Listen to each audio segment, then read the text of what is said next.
Welcome to the episode, guys. Here with some really cool people, my boys, Martin, Yair, Liz, as well here joining us. How are you doing today, Liz? Hello, I'm doing good. How are you guys? We're doing great. We're so happy to have you. It's a very special guest that we have here today. Is that correct, Martin? Very special. Probably our most special guest since we had on this podcast. We're breaking grounds today. Non-biased my opinion. Girlfriend. I'm dating her. But should be a great episode today. For sure. And I know some of the highlights, Liz. I know you studied abroad. Is that correct? I did. I'm going to be that person. You know that there's always that one person in college. So I studied abroad. Right. Yeah, I'm that person. But I love telling that story just because I am a first generation college graduate. Right. And I find those kind of stories like inspiring, especially whenever I was in college. So I love to tell my story because I think it's a pretty unique one. So I hope I'm sure it is. someone. And, I mean, we can definitely get into it right now. I mean, like, where'd you go? Where'd you go study it, actually? Yeah. So in college, I studied communications and French. I've been studying French since middle school, Wow. 7th grade. And so I decided to pick it up in college as well. And I studied abroad in Lyon, France. Lyon France. So it's like, if you can locate Paris, it's 4 hours south from that. And I lived there for 2 months. 2 months. I studied there, took 9 credits under, what was it, like 6 weeks? Wow. So it must have been very intense. It was super intense, very rigorous. It wasn't as dreamy as I thought it was going to be, just because, when you think about, being abroad, you think about traveling, you think about doing all these fun things, touristy things, but it was a lot of hard work. Like, there was no time for play, and yeah, it was just a lot, but that was really fun. How did the opportunity come about? Like, who told you about it? Where'd you find out? Or did you know that, like, from the get-go that you could do that? Or yeah, so in middle school, so in 7th grade, my French teacher, she actually lived in France for many years before she became a French professor, and she would always tell us about, like, her time. She lived there for many years, like, even got married to a French guy. And so when I hear about these things, I'm like, in 7th grade, you always think about, like, oh, I would like to do that. Who doesn't want to go to France? And I think the opportunity just came about whenever I was in my last year in college. I was a senior. And, you're just thinking about, like, how are you going to wrap up your last year? Like, how are you going to make it memorable? And for me, I was on a scholarship, and my scholarship allowed me a certain amount of semesters where they paid for it. And by the time I was going to graduate, there was still going to be a semester remaining of funding. And so I'm gonna take advantage of it. Absolutely. Yeah. But it was just so great because it was like the stars aligned, because when I found out about the program in France, like I quickly got on it because the deadline was so, like, fast approaching, because I kind of found out, like, I got motivated to do it. Yeah. Okay. So it was probably like within 2 months, like, I was already filing for my application, and, like, just getting all the, how am I going to pay for, because paying for studying abroad is not just, like, you got to think about airfare. You got to think about where you're going to stay, housing, tuition, as well as, like, if you need a passport and all those things. So getting my funding together. And so I knew that my scholarship was, they were going to provide the tuition funding, but figuring out the rest was kind of like a journey in itself, because it's just so crazy how it happened. I emailed. So the scholarship that I was on was actually co-founded by, it was founded by the co-founder of H&R Block, Henry W. Block.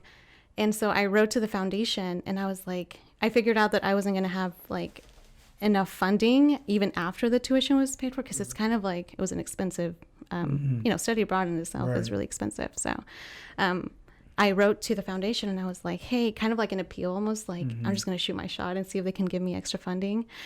Luckily they did. Like, when I got the news, and I was just, like, shaking. I couldn't believe it. I was like, I'm really gonna do this without really spending much from out of pocket, which is like a dream come true. Like, I don't even think that's, like, I feel like that's something really important that people, I feel like we've talked about that people, we actually like, have, all you have to do is just ask. Yeah, just ask. Just and ask, do because it. you never know what's available. No, if you don't ask, you're never gonna know what. Asking you shall receive. Exactly. Right. And you really don't lose anything from just like shooting your shot. I know I probably wouldn't have like done it if one of my mentors didn't encourage me to do it, because at the time, like, you know, she was really excited about me submitting my application and like getting all those things worked out. But then I realized, wait, like housing is expensive. Because it's 2 months, and, you know, kind of trying to figure that out. And she was like, why don't you just write to them? And I'm like, well, I'm already like on a scholarship. Like, what more can I ask? Like, I'm already eternally grateful for this opportunity anyway. But she's like, well, you never know. And I was like, okay. And so like, You never know until you try. yeah, exactly. And I did it, and I wrote to them and like told them really just my goals, my purpose, and like why, like they were going to make us, you know, my dream come true since like 7th grade. So anyway, long story short, I got approved for the funding, and like it was just all within weeks. Like I was gonna, And you just started like rolling, and things started happening. yeah, and it was just so surreal because I was the first in my family, and still, I think my younger sister is planning to study abroad as well. But I can't stress it enough. Like if you can, and if you have the means, like by all means do it. Like it's really that cliche. Like, oh, you like your life really changes, but it really does. It's just a whole different perspective. Right? It's it's just, if you're already an open-minded person, like it's just gonna broaden your spectrum like completely. So we know you live in Kansas City. How did you get to France? Like where do you go? Is it a direct flight? How does that? So I can't remember what airfare booking site I used, but it was like kind of targeted towards students, so it wasn't like super expensive like commercial flights that you know can just Google up. So it's kind of like a charter flights for students or something like that. I think so, because those rates are only available for students. It's like not, you know, someone else can't just like get on there. Students from like multiple universities, I'm assuming. Yeah. Okay. So my journey was kind of long, but I chose it that way just because of money. You know, it was just the cheapest route, literally. So my journey started from Kansas City, I believe, to North Carolina, then to North Carolina, New York to London, then London to Paris. And then from Paris, I took a train down to southern France. That was a 4-hour train ride. How many people So were it's like with 7 you? stops. I was by myself. Oh my god. By myself. I made the entire trip. So it was so funny because I actually set sail like earlier than everybody, because I knew that I wanted to kind of take advantage of just France and like being there before my like school even started, and just kind of like getting, you know, dip my feet in the water and see like what it was gonna, you know, just scope out the place. Right. So I went by myself just because no one could go like a few days earlier. So I was like, okay, I'll just go by myself, and the days just worked out. And when I finally got to Lyon, it was just mind blowing. Like if you guys have never experienced culture shock, like I was gonna ask you about that. What was the biggest change? Was it like the food, the culture, the language? Because I mean, you did say you were studying it since middle school, right? But studying it and actually, like, oh yeah, it's way different, right? It's, yeah, like when my first interaction with a French person didn't go as dreamy and like and as rom-com-y as you could think of. Right. You know, I was, you know, I knew the common, you know, phrases like, but when I remember my first interaction was at this local bakery that was close to my Airbnb, my first day there. And I think I don't even remember what happened, but I asked for like, I don't know, some sandwich and, you know, a drink. And I know what I said. I don't know what she said back to me. And I was like, wait, did she not understand me? And so I said it again, and she answered in a completely different way. And I'm like, well, now you're just making it worse. And I just remember paying for my food, and I think I ran back to my Airbnb because I was just like, what just happened? Like like trágame tierra type of moment. Yeah. Yes, it was So embarrassing. I was like, what have I been learning all these years? Literally, even in college, I'm like, I swear, like, but like you said, it's not the same way. Like, you know, all the lady said was it was 1450. No, you know what she said? No, because afterwards, I dwelled on it. I was like, well, what did she say to me? She was just trying to tell me that it would have been a lot cheaper if I got the combo that she was pointing at, like this poster that was like, get this combo instead of like me ordering separately. And so she was just trying to look out for a girl, for this poor American or whatever. But it was Americans. I Nah, know- just kidding. I know Classic. France has a lot of immigrants, especially from like 'cause I know, The I know Middle that it's Eastern, a I soccer, believe. Right. But Right. House Lyon, is there a lot of immigrants? there's some. Lyon is like a smaller city. If you just compare it to like Paris. I don't remember encountering like different like. But were you like diverse- out there like everywhere, or you kind of just stayed around your Airbnb to school, or how was that? Okay, so when I first arrived to France, I was in an Airbnb, but then once school started, I was actually with host parents. So I was living in a actual in a suburban area in the outskirts of Lyon With the locals. with the locals. No, and that's really truly how you learn and like just merge into the community with the locals. Because there was other people who came from. I remember there was students from Texas who went to the same university that I did, but through a different study abroad program, and they were staying in apartments.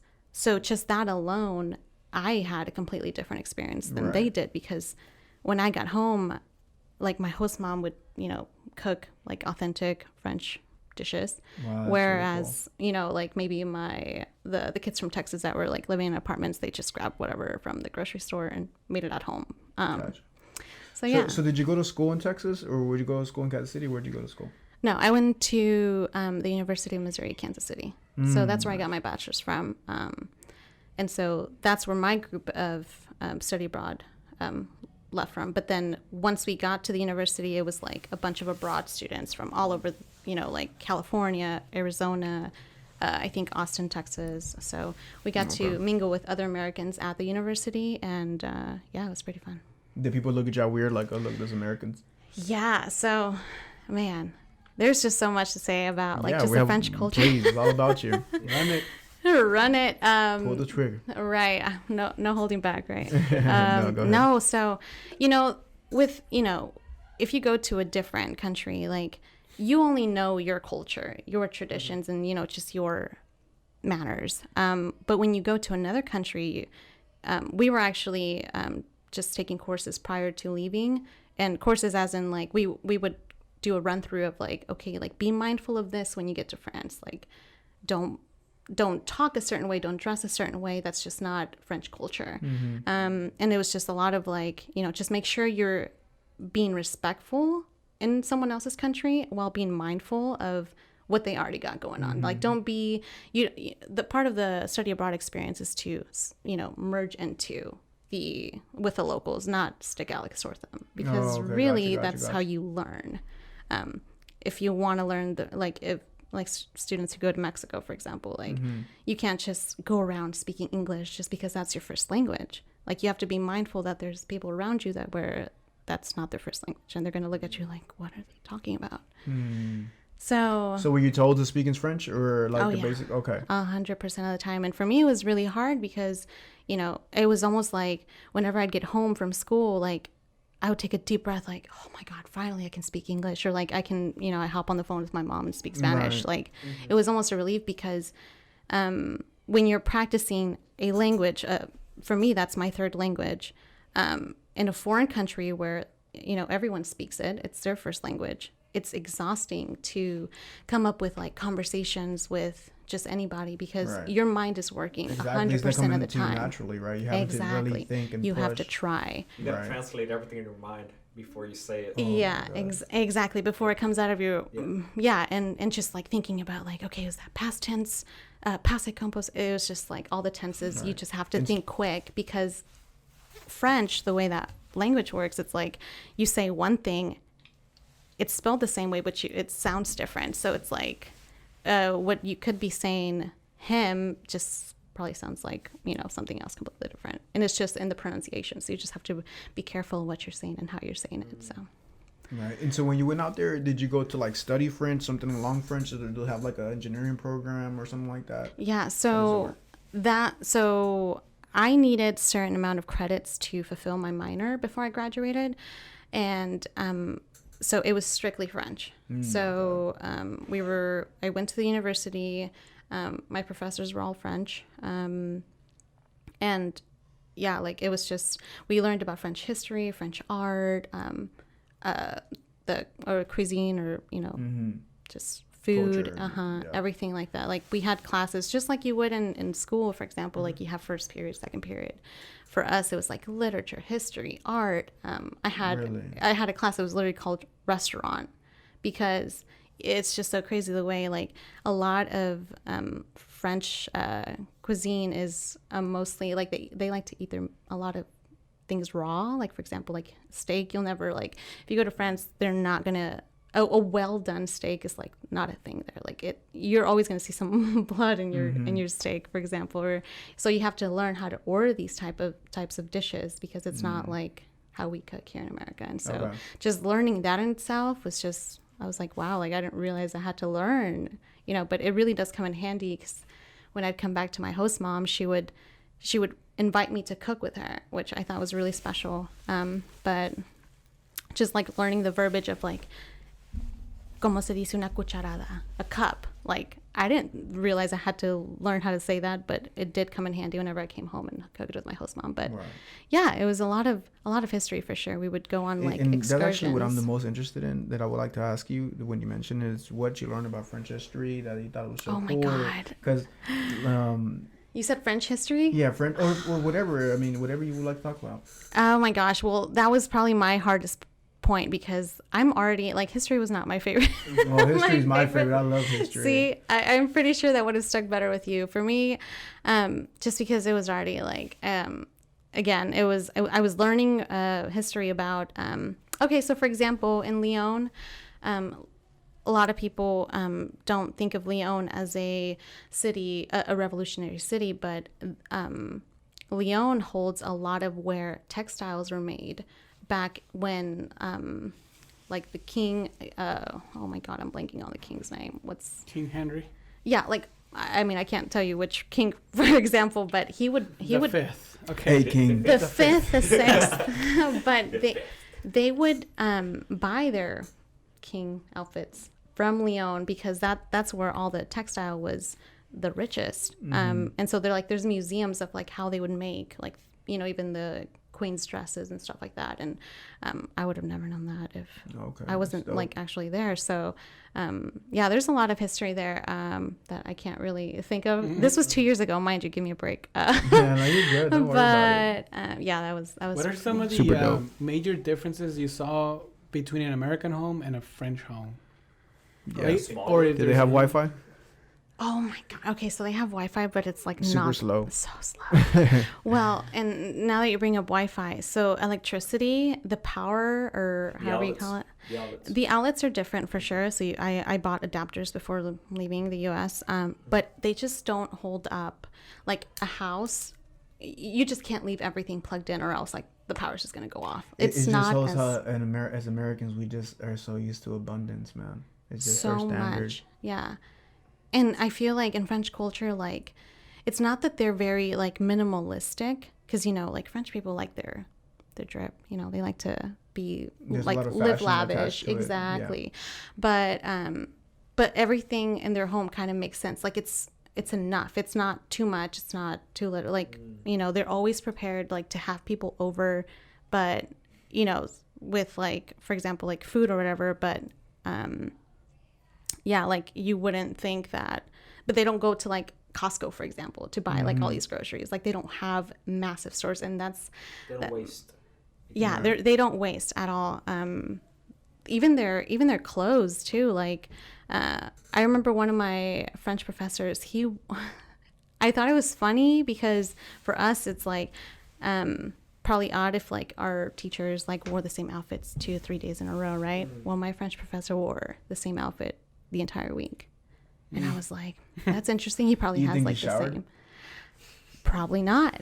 And the meat. So I asked around, I was like, well, why do a lot of people just like wear the same thing over and over? And it's because they like to conserve their clothes. Like the more you wash your clothes, the more, washed off they get, or, they lose down. Exactly. They lose their shape.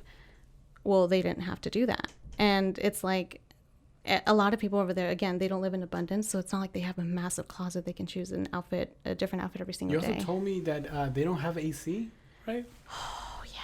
So I bet that was a big difference. that was crazy. So I will always remember that word. Climatización is AC over there, and the only places you'd really like feel the AC in a hot summer day was like if you went to like a grocery store, like a shopping center. But no one, just because it's so expensive, like that to them is like a luxury. Like if someone has AC in their home, at least in Lyon, I can't speak for all friends, but like that's expensive. Again, Right. and it all comes back to like how like the power works. It doesn't hold up that much. So It's 'cause I feel you have the whole thing about it geographically. France I mean, Texas is bigger than France, right? I don't know. No. Okay. Te- Well, Texas geographically, is. I think it is. Actually, it is. It's bigger than France. So my point with that is, here in America, we're so big. There's different ways to get energy from like different areas of the country, and we utilize it differently. And our country's so small. I think they just don't have the natural resources to be able to have even that abundance with like electricity. So that makes a lot of sense. I was just making a point to that.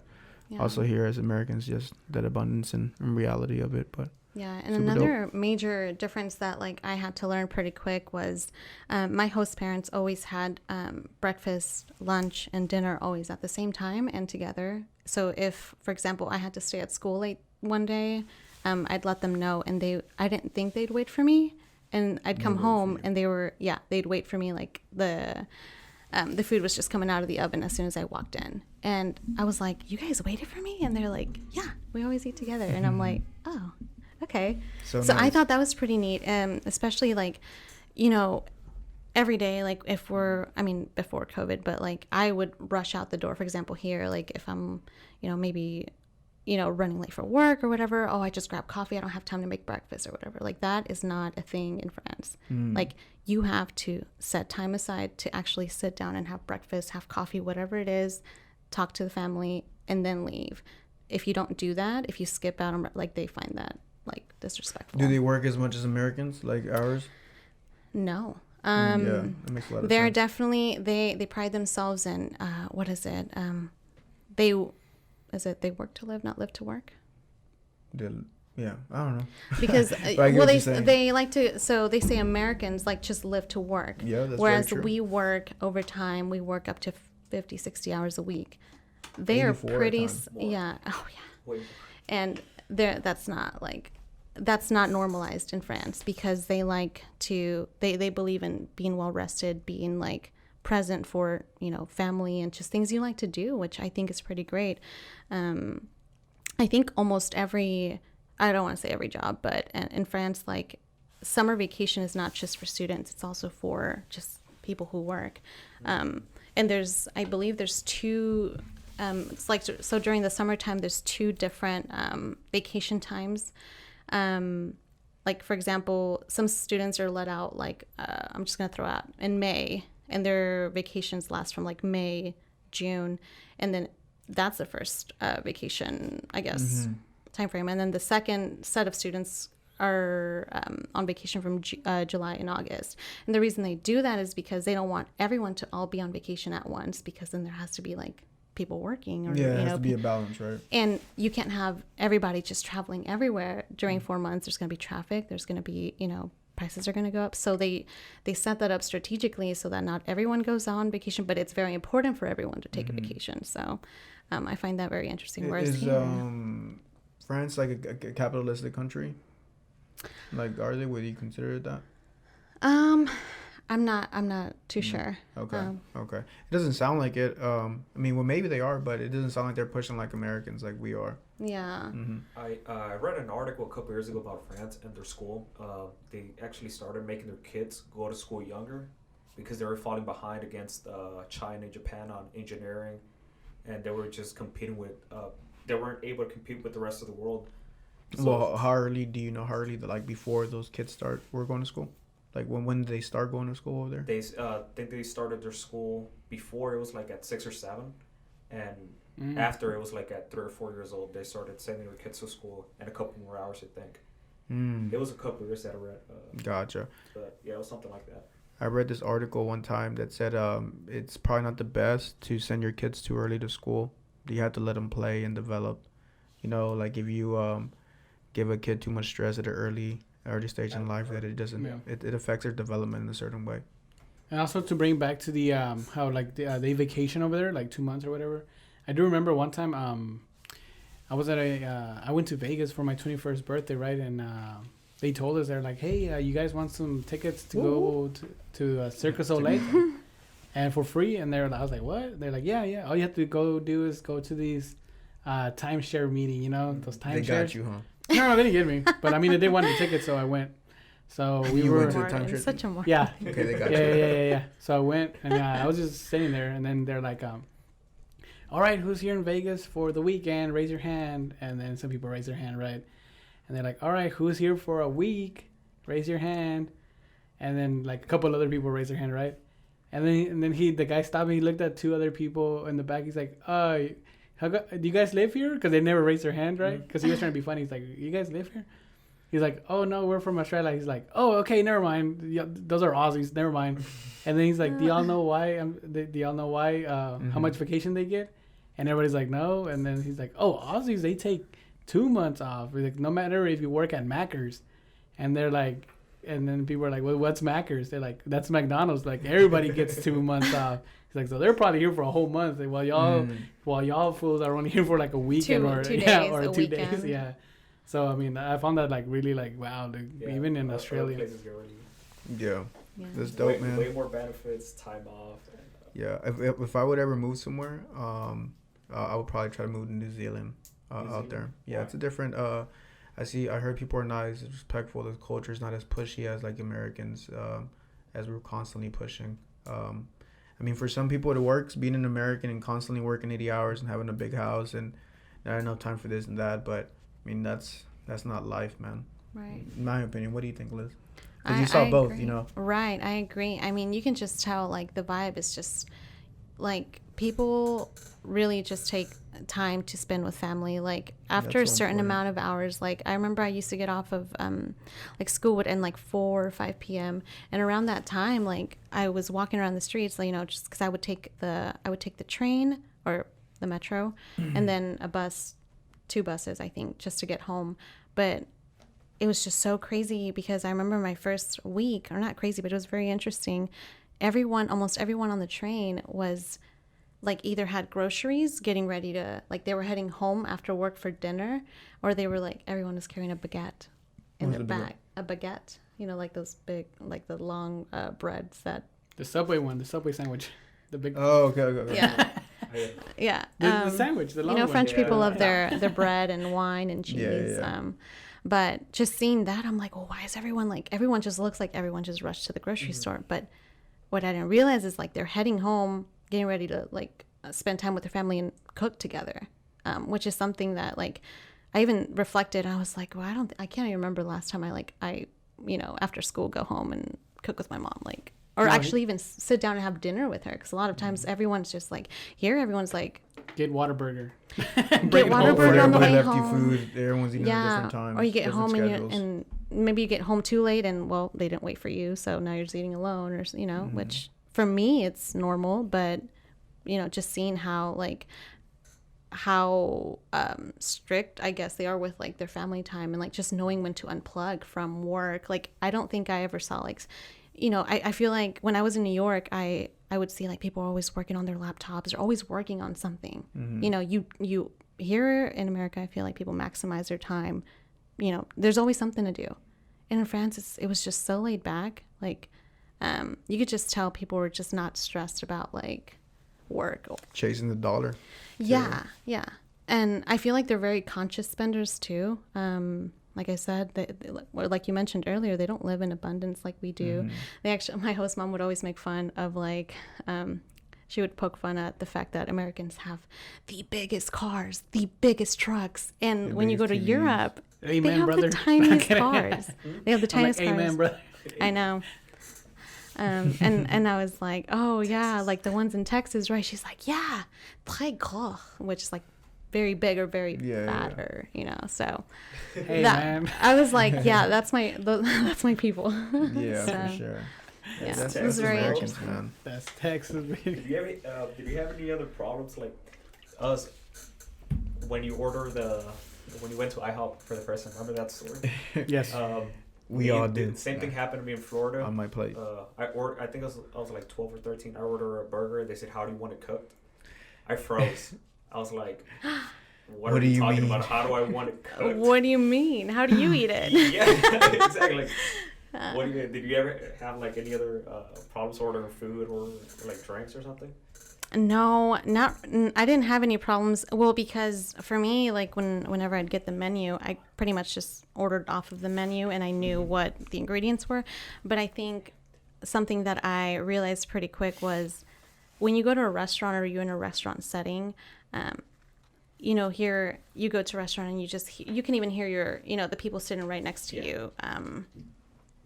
Just you can hear their conversations. That's maybe how loud they're talking. They may not be that loud, but whereas in France, everyone's just super quiet. Like if you're While having they're a eating? conversation, Like while they're eating, is that what you were saying? It's like right? private. They're very like one-on-one. No one needs to hear your conversation. And in fact, if you're like speaking too loud, people are gonna look at you like, what's going on? Like, what's the commotion? So I was with a group of friends most of the time whenever we'd go out to eat at restaurants or whatever, and they were always so loud.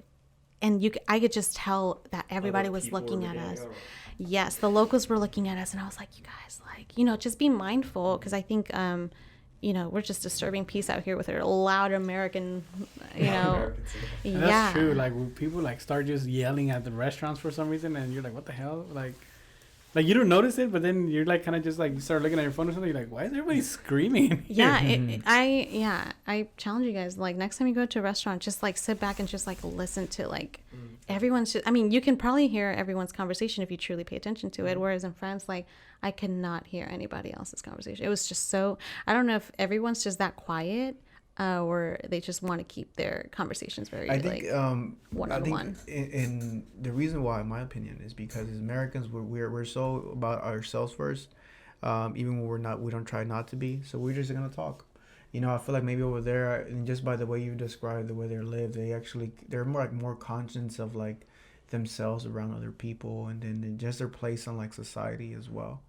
That's because I mean, think about it. Like they're not out here destroying their natural resources. They're being more conscious with like their clothes, so Right. their energy, different things like that. It's really cool. Just seeing different types of culture, completely different. And how did you get that scholarship that you received for? Was it like meant for you to study French, or is it just like you can go out and study whatever you want? How did that work out? Yeah. So when I was in high school, when I was a senior in high school, everyone's getting ready to apply to their, the college, their 4-year universities or college, wherever they were headed. And I honestly was probably one of the few that was just kind of clueless. I was like, I know what I want to study. I just don't know where I want to study. And so I heard about the scholarship. It's called the Block what is it? Block. Oh my God, I'm like butchering it. The Block Foundation Scholarship. It's awarded to 50 students every academic year in the Kansas City area. And their award is they offer you 6 semesters. They offer you 6 semesters paid at a community college first, so that you can complete your associate's degree. And then once you complete your associate's degree, they offer you another 6 semesters tuition paid, so that you can receive your bachelor's. Mm-hmm. And so I applied to that scholarship when I was a senior in high school, kind of just like I didn't know where I was going to go. And I interviewed for it. I remember I got, when I got the scholarship, my older sister, actually, she applied for it first. She's 3 years older than me. And so she had it already. And so that's kind of how I heard about it. That's awesome. Yeah. And then my younger sister, too, is a Block scholar.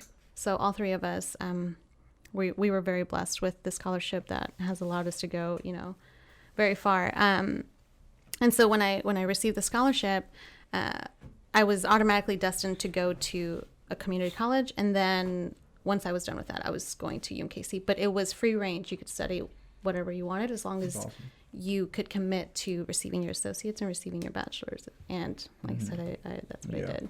So. Did you run into anything dangerous? like while you were out there? Because you always hear like how people get kidnapped and all that stuff. Or mugged. Wait, how big is France on human trafficking?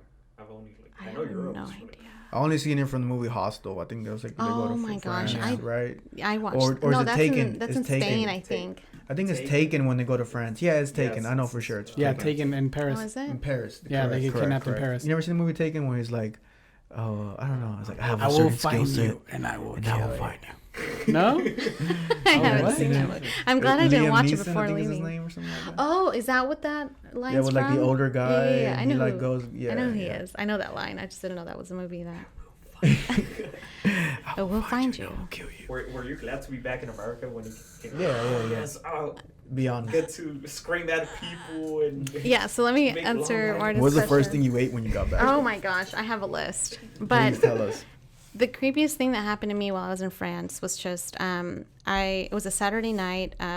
Me and my friends went out to a bar, and unfortunately in Lyon or in France, there's no like Uber is illegal. There's no Uber over there, so you would rely on public Taxi. transportation Oh. or taxis. But I didn't. I lived like 30 minutes outside of the city, so I didn't really feel comfortable Taking a taxi that taking a long, taxi that yeah. late at night. Especially, So yeah, of course. the public transport only goes, runs to I think till like midnight or something. And me and my friend were coming back home late, and that was like probably the first and last time I ever went out by myself. But we were followed by this individual, and I was very afraid, but I pinpointed him from like far away, noticed that he was following us, so I moved from like where we were waiting for the bus at the moment, and I noticed that he was just staring at us, and I told my friend, I'm like, hey, do you see that man over there? Like, don't look. But he's been staring at us for the past 5 minutes, and we're just sitting here waiting for the last bus to pass. Come get us. So he was on the other side of the street, actually just across from the street, waiting for a different bus. So we were going different directions, but then next thing you know, he comes on our side, and now he's waiting for our bus as well. And so I told her, I'm like, you know what? I think we're going to have to just switch routes. And so I went to across the street where he was, and I'm like, you know what? If I get lost, I get lost, but I'm not getting followed. Well, he comes back and stands right behind us, and I'm like, what the frick is going on? Like, at that point, I did get nervous. And so I started texting my host mom, and she was asleep. It was pretty late. And I called her, and I was like, hey, like, do you think you can meet us at this stop so that we don't have to go all the way to... I didn't want him to know where I was going to get off. So I got off 2 stops earlier, and I asked her if she could meet us there. And she did. And so we both, me and my friend and that guy, got on the same bus. And so I went towards the very back of the bus, and he was at the very front, but looking our direction still. Dude, that's creepy. And I was locking eyes with him because I wanted him to know that I was aware that he was following us. I'm like, what are you doing? I'm You gonna know? I'm gonna look at you back now. Right. And oh my God, I didn't have anything on me, like, so Your host man was waiting for you with her shotgun out there? she was waiting for me with the chancla. God. She's like, Goddamn. what are you doing? No, Do they have guns over there? Is that like normal? I don't think so. Oh, No, but her host mom trains jujitsu, so... it was what? Like, no. Like me, Oh, like I asked questions about that. Like, is she a blue belt or? Is she... oh. You know what's crazy though? A lot of the guys that are creeps don't realize they're creeps. And I had this one coworker who used to tell me stories, Freaking and loser. That he would follow in my- girls? No, like in my mind, I'll be like, dude, you're On a You're Saturday fucking night. creep, bro. He told me this one story about this one chick who's at her job, and he was like, dude, I was vibing her, and she was vibing me. So I went up to her. She was like, Absolutely no. not. She wasn't vibing. I'll tell you that much. But in his mind, he didn't like. He was like making up this story. And This he was like, so what's your name? She's like, she had. So basically, he looked her up on Facebook after she told him her name. She didn't add him. He messaged her.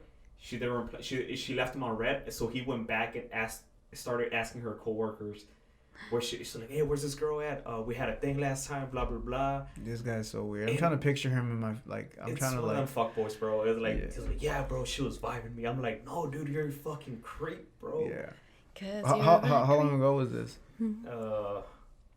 This Yesterday. Year, so about 8 months ago. About That's 8-9 funny, months bro. ago. I feel like there's certain guys who kind of get stuck at like the age of 20 or 19. High school. Know? Yeah, Not even- bro. not Like, even- well, like I know yeah, high school, but like when you graduate, Yeah. when No, you're still this guy kinda was like an a kid, older man who knew exactly what he was doing. Like, Like, what do you say, dude, like- 40s, 30s? He was in his 40s. Like, he Oh, was wow. older. Yeah, he's a creep. And I'm like, everyone else is like facing forward. He was the only one turned back and staring at us at the very back. And I'm like, and I told my friend, I'm like, hey, Kelly, like, let's just get off at this stop and I'll call my mom and tell her to get us at this stop instead. And we did. And so we took advantage of the fact that everyone was getting off at that stop anyway. So we just kind of blended up with it, Right. everybody else. And I looked back to see if he got off or not. And luckily he didn't.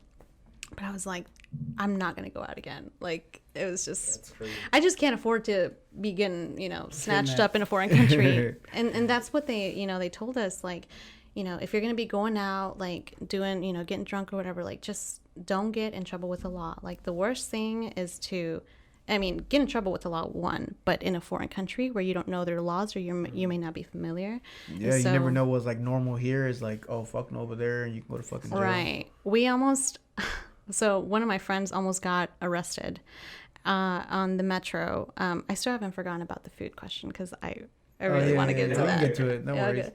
But one of my friends, so when you get on a metro or like that train that goes, is that what you guys call it here in Houston? The metro? The one that goes through the little downtown? train that goes through The downtown. train. No, I'm Mexican. I don't ride that. No, just El kidding. metro. Have you ever rode the metro? Yeah, I have to the rodeo because that's Yeah. Oh, well, that you makes take sense. them to to the games, like Yeah. Astros. Yeah. Oh, and also I've whenever the never rode Astros won the World Series, we took it from U of H to downtown because downtown was packed. Yeah. That's fucking That's crazy. the only time I've taken. Nice. But yeah, you were saying, sorry about that? Yeah, so one of my friends, she came from London.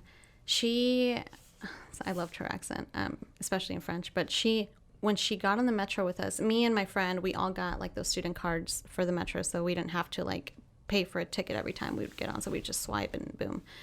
My friend bought the ticket but didn't scan it, so you have to insert the thing and I'll bring it back to you. She didn't insert the ticket, so it's like it was almost as she got on and she was getting a free ride, right? But we didn't know this. So what happened was our instructors would always tell us, like, make sure you just have your card on you and swipe it, because a lot of times they monitor these train rides. They want to make sure that sometimes they'll just go around and ask for everyone's ticket to make sure that everyone paid. Of course, this was her luck. Like, she said she got on and we were just in conversation and completely forgot to insert her ticket. Well, it was it was one of those random checks where they were going around and scanning everyone's ticket to make sure it was already voided. Hers wasn't voided. And they were like, you have to get off in the next stop with us. And, they stayed with us. And I was like, why? Like, why? And she's like, what did I do wrong? Like, she had no idea what was going on. She was an American as well? She was a girl from London. Okay. From the UK. And the locals that were right behind us were trying to defend us, and they're like, I can hear them speaking in French. They were like, don't bug them, like, they're tourists, they're not even from here, they don't even know the laws, like, just give them a break, or and he's like, no, like, he was pretty much just trying to get some money out of this. So we get off on the next stop. He was a French supremacist. Oh yeah. Like asking for his cut, and he was asking us for money. Otherwise, he would call the police on us. And I was like, oh, crap, well, I can't, And I was with her, so I didn't want to leave her there. And they were asking for 50 euros. 50 euros probably, I don't know. 65, 70 money. Yeah. $65, $70. Yeah, like 60 or something. Damn. Yeah, Just for that's a lot not- of money, bro. Yeah, dude, for a train ride, dude? Well, Yeah. and just like... Not even really, like, you're getting bribed. Like, you're really getting mugged. That's what's happening. Exactly. honestly. And so what I did, I was like, well, show me your badge. Like, this guy just had like one of those neon Ooh. vests. I was like, how do I even know you're legit? Like, he was just carrying that little machine that scans the tickets. But I'm Yeah. like, how do I know you're legit? And he's like, he basically said like, oh, you don't trust me? Like, and he started calling the cops. And I'm like, just show me your badge. I just need to know that you're legit. I'm not going to give you money. And my friend was I wasn't even the one in the problem. I was just You're trying to get arrested too? Yeah, I was just trying to get in Yeah. trouble. But because I felt like someone was getting to take advantage of my friend, and she's like, why can't you just scan it? I wasn't trying to do anything bad. And he's like, no, it's too late. And she's like, okay, like, how much do you want us to pay? And he's like, 50 euros. And I'm like, she's like, I don't have that type of money on me. Like, you don't just carry 50 euros. That's like, and especially we're just going to go out to eat. Like, and so I had those 50 euros, and I was like, I'll just take him. And, because the cops were already approaching us at that point. And I'm like, just give him the money. Let's just go. And she was like on the verge of tears because she's like, I just can't, like, I cannot be arrested in France. And yeah, that was pretty scary. But it was just like, I just feel like they know that we're not feel like they from just take there. advantage So they of just the take advantage of the tourists fact that who there's a language barrier. Yeah. We really, I mean, I understand more than I can speak it, but I knew exactly what was going on because I'm from Mexico. And, Oh, yeah, you know, Mexico you is get like that, bribed as totally. hell in Mexico. So So you ended up paying for her ticket? yeah, I But did. yeah, Well, I Mexico, paid for they ask that. you for like, I don't know, like 500 pesos. Yeah, but Mexico, they don't even, like, it doesn't matter if you scan it or not. You're still going to get money. No. That's what the cops in Mexico, they'll ask. Because 50 euros is a lot of, like, yeah, Right. in Mexico, it's a lot of That's money, not bro. $10. It's not $20. Yeah. It's like, you know. He was like, Mexico, they ask, hey, give me $20, I'll let you go. He was like, give me 50 Yes. euros and go back to your country. Dude, imagine right now if like you're about to get a ticket and the cop would be like, "Hey man, give me $40." I'll be like, "All right, dog." Oh, yeah, for sure. Oh, for sure. But You're no, actually fuck talking that. about like $200 ticket, though. Yeah. In Mexico, they'll let you get away for, instead of giving a DWI or DUI. Shit, Dude, you in give 'em Mexico, fucking- they will just stop you even if you're not even doing anything Yeah, wrong dude. and be like, hey, give They'll me beat 50. your ass. Dude, imagine if instead of getting a DWI, they would give it like, all right, give me $2,000. Fuck yeah, let's go to the fucking bank. Oh, dude. Instead of getting a fucking DWI or a DUI. Nah, Yeah. Yeah, I don't know. Well, just don't drink and drive, man. Yeah, just I but would you? Oh no, man. I'm not gonna fucking incriminate All myself. right. So go back to the food question. What did you want to eat when you got here? Oh yeah, okay. So in France, they are not big on spicy food. If anything, if they see like anything with the most minimal amount of spice, they're just like, nah, we can't do that. And a lot of people would say like French food is somewhat bland. I just feel like maybe they just don't add some seasoning to their food just because they're afraid it'll be too spicy. So for me, I missed the spicy food. I missed wings. I missed, like the carne asadas with the salsas. I love spicy food. And I remember before I set off to France, I brought with me, like, I didn't bring much, I didn't bring snacks or anything like that, but I did bring one of those big bag of hot chips. And I'm telling you, I made that bag last so long until I just couldn't. But that was for me, like, that was my only source of spiciness in France, because there was not even the chips, like nothing was spicy over there. And I'm like, damn, like I could go for some tacos right now. Like, What if France take some hot Cheetos? Take some Valentina or tajin. Yes, I don't know why I didn't think about that. Yeah. Dude, there was this guy at the church I used to go to where that church will, like, sometimes, like, on a Wednesday, they will have dinner for us, right? This guy would carry a jalapeno in his pocket. Okay, that's my dad, though. Yeah, dude, so... Oh, that's funny, man. Yeah. They would serve everybody, and he would just be like, gang. And he would just bite it or what? Yeah. And put it They back in just his have the I pocket. thing, used to take the bottle of tajin in middle school. Oh now my I just God. pass it around. Everybody would be eating tajin. Oh, El man. chilito. You My love sister, Cheetos. dude, my sister would carry around her sauce whenever we would go to Coney's Seafood. Yeah, so she would get the shrimp and then she would just pull out her sauce. That's fucking funny. Man. But that was funny. Oh man. So you're from Mexico as well? Yeah, my parents are from Mexico. Oh, your parents are from Mexico. So you were born here in the U.S.? Yeah, I was born here in Texas, baby. Oh, okay. What Yeah. part of Texas? Fort Worth. Oh, okay. I was Nice. born here, raised in KC, though, sadly. So, but I do love to vacation here in Texas. Nice. How old were you when you moved up there? I was young. I was really young. My dad moved a lot, or moved us a lot when we were younger because of just his work. Yeah, We lived in, I think there was a point where he lived here in Houston, then went to Dallas, Fort Worth area. Then we moved to Oklahoma. But this was all when I was like maybe under 3 years old. God, so you really did grow up in Kansas City? Yeah, I was raised Is in there Kansas a City. big Hispanic Mexican population up there? Or? No. No? So Kansas City, I live on the Missouri side. Kansas City split between, not Two split, states. but it spreads through Okay. on the state line of Kansas and Missouri. I live on the Missouri side, the best side, if you ask me. Is that Martin was talking about it. Is that the liberal side? Because he was talking about crossing. No, I well, think you it were was saying the city, right, in general. Like The city in general is more liberal than the outer skirts up there. Yeah, but I mean... Right. Yeah, because I can't speak for all Missouri. I'm just saying Kansas City, Missouri's hip. But in Kansas City, Kansas, there's that's where the majority of Hispanics, Mexicans, Latinos, that's where they all reside, which is like really just like a 10-minute drive from me. Mm-hmm. But it is in another state, and that's where in Missouri, it's just like we just don't have that large of a population for Hispanics. Like, there's maybe like a handful of like Mexican. ¿Cómo se llaman? How do you say? Oh my God, I'm like blanking right now. Chicanos? No, like carnicerias, Oh, I thought you meant like Mexican. bakeries. You know, like there's just only a handful of like Like it's not local catered to Mexican. like a Mexican. Like I find it funny how whenever she comes here, she always tells me, like, "Oh, that's so weird watching billboards in Spanish." Oh, I still find that gnarly. Like, I've been to Houston so many times now, but anytime I see like a billboard in Spanish, it just blows my mind because that I just didn't grow up on that. And for you guys, like that's normal. Or our 5-lane highways. The Katy Highway is the biggest. It's one the in biggest, is the widest one in the world. America. I think In it's America? I don't know about the world. I think so. Yeah, the You Maybe. telling me Maybe it just beats look it up. California? Either or, man. 12 lanes wide on each side. I think so. Yeah, something like that. Yeah, the Katy one, the I-10. I used to go to work all the time, Katy. and it still be packed sometimes. Packed everywhere. Well, she got freaked out whenever we were driving to the Galleria the first time I took her there, because you know how people just cut each other off like crazy here. And you guys don't use turning signals? and Man, Any of Yeah, that? no turning I have a signal. funny story about that. So when I went up to Rochester for work for training, it was a whole week, and they gave us 3 cars, and I was unfortunately one of the drivers. Where's that at? Rochester, New York. It was like in the borderline of like Canada and the U.S. Okay. So I went up there for a week, and I had a minivan. Somebody else had a minivan, and then they had like this other car. It's funny. I had a minivan in fucking Colorado too. It's just because it's just like cheap. That's so your whip. the That's your whip. choice of. Yeah.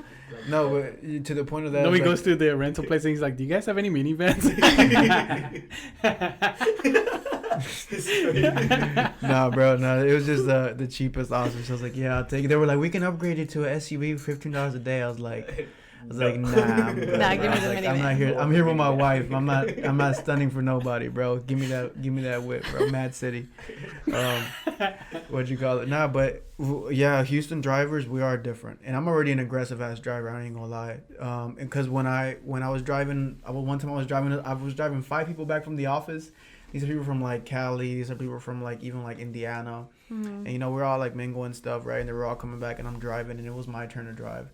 And then there were like even someone, I'll be going all the way to the end, and then hitting that smooth. No, and then some people will be like, "Hey, this is our exit," and I'll be like, "Yeah, cool." Oh yeah, she does that too. She always tells me that. She'll be like, "This is our exit," and there's like a Line, huge yeah, the line. line. Oh, It was like my 5:30, and I'm like, God. "All right." At the very end, I'm just like, "I'm like, watch out, bro." I cannot. Get the turn signal going. Start pumping the brakes. Start pumping the brakes. You gotta time it. You gotta time it. And then. And then real that second. quick, and then I literally see people on the back. That's me. I'm in the passenger seat, like, it's what's like going on? what are you, dude? You okay? You're fucking crazy. That's just Oh the man, that Houston was thing, funny, bro. We man. have it all over Yeah. Houston. Yeah, Yeah. we're on the move, man. We're completely opposite from Lyon France. We're Oh, trying to get. that I'm you skipping are. breakfast. I'm drinking coffee, and I'm going. Yeah, this was that. She was like, "I'm gonna close my eyes because I don't want to see what you're doing." I really because whenever did. I'll be like cutting people off at the end, Yeah. I think 610 to whenever you're going to like the Galveston, there's only like one lane to go to the Galveston area or whatever. Yeah. Or just going Yeah, straight there's all the way up one to the lane. front. Yeah, all the way up to the front. And then right there, just in front of everybody. There's a lot of freeways. That's what we do, baby. H-Town. I mean, I've been Yeah, chilling y'all this live on the entire edge for sure. Like, for as much as you guys spend on your trucks and vehicles here, like, y'all really risk it. Risk getting hit every time you guys merge like that. Like, we're just really extra. Like in Kansas City, like what is it? The minimum is like 55 miles per hour. Exactly. Dude, it's hilarious too. Whenever I go to Kansas City and I'm driving there, she's like, You're a fucking "Can you speed slow racer." down?" Yeah. I was like, "I'm doing 60." I'm like, can you read the I have highway? anxiety We're going all- so fucking slow right now. Dude, Yeah. one time she got super anxious when I was driving. And I was like, "It's Yeah. all right." I mean, You gotta. And I, Houston is the city where the speed limit's 70. You're going 75, and everyone's passing And you you're up. still slow. Oh yeah, there's been times where I'm like, fast lane, they're gonna be riding your yeah, ass. if you're on the left lane and you're not going at least 20 miles over the speed limit, you're a douchebag. It's Yeah. like And even then, bro, there's always that one person who's. there's guys yeah. who are doing 90 all the time, 90. 95. On the way back from El Paso, I got clocked at 96. God, you got a Oh ticket? my god. Yeah, I got a ticket. Oh, He's fuck. so proud. But the Like, speed damn, how do limit you was know, bro? 85. Yeah. But yeah, like even right now, whenever I was coming to your house, I was getting off to get on the Beltway 8, right? Yeah. Mm-hmm. And we she was came like, to a complete stop because there was yeah. traffic. Yeah, because we're getting off. And she's like, oh my God, where's the car going so fast? And then he's like, oh my God, that car too. I'm like, they're all just going that They're all speed. moving. I was like, is that how we go? Is that what we look like? If we're all doing 80, they can't stop us all. Yeah, they can't stop us all. And that's how it really be sometimes. Like, Hey. we be speeding with the cops. Yes. I remember we're all going 90. I remember whenever I had my Mustang, I was going to work, right? And I would remember as soon as you get on 225, it's just like haul ass because everybody's doing like 80, 85, right? Get into the And I would always see somebody getting pulled over. Like there was always somebody pulled over in the morning. And that was just the thing because that cop would stay there and then it was like whoever's turn it was. And then one day I got on there and I got pulled and then the guy pulls up on me and I was like, it's my turn today. Yeah, it was so bad. Was it your turn? Yeah, well, I took it. I mean, it was my turn. My mom used to ask me, because I'm on the road when I'm working like by 5 a.m. I'm on the road. Mm-hmm. So she would be like, are you like the only one on the road? I'm like, Mom, the freeway's already packed at 5 a.m. Yeah. That's insane. Everybody's doing 80 at 5 a.m. Yeah, no, it is true. I mean, but that's the blessing, man, that Houston, like, I feel like it's a good thing, right? But it's a bad thing in a way because we're so constantly pushing. But the good thing is, like, everywhere you go in Houston, there's, like, an economy for, like, many different things. Like, you know what I'm saying? Construction everywhere. Construction everywhere. It's growing. Houston is no construction. No construction in Kansas City. Sometimes. Yeah, Not compared Houston, to... You name the freeway, and there's construction going on. Yeah, I mean, right now, the Beltway, when I'm going home, Bro, I mean, Beltway 99, 290, 288, 45. everything, There's construction all over Houston at all times. Because they're trying to make it faster. But, yeah. Do you like Houston?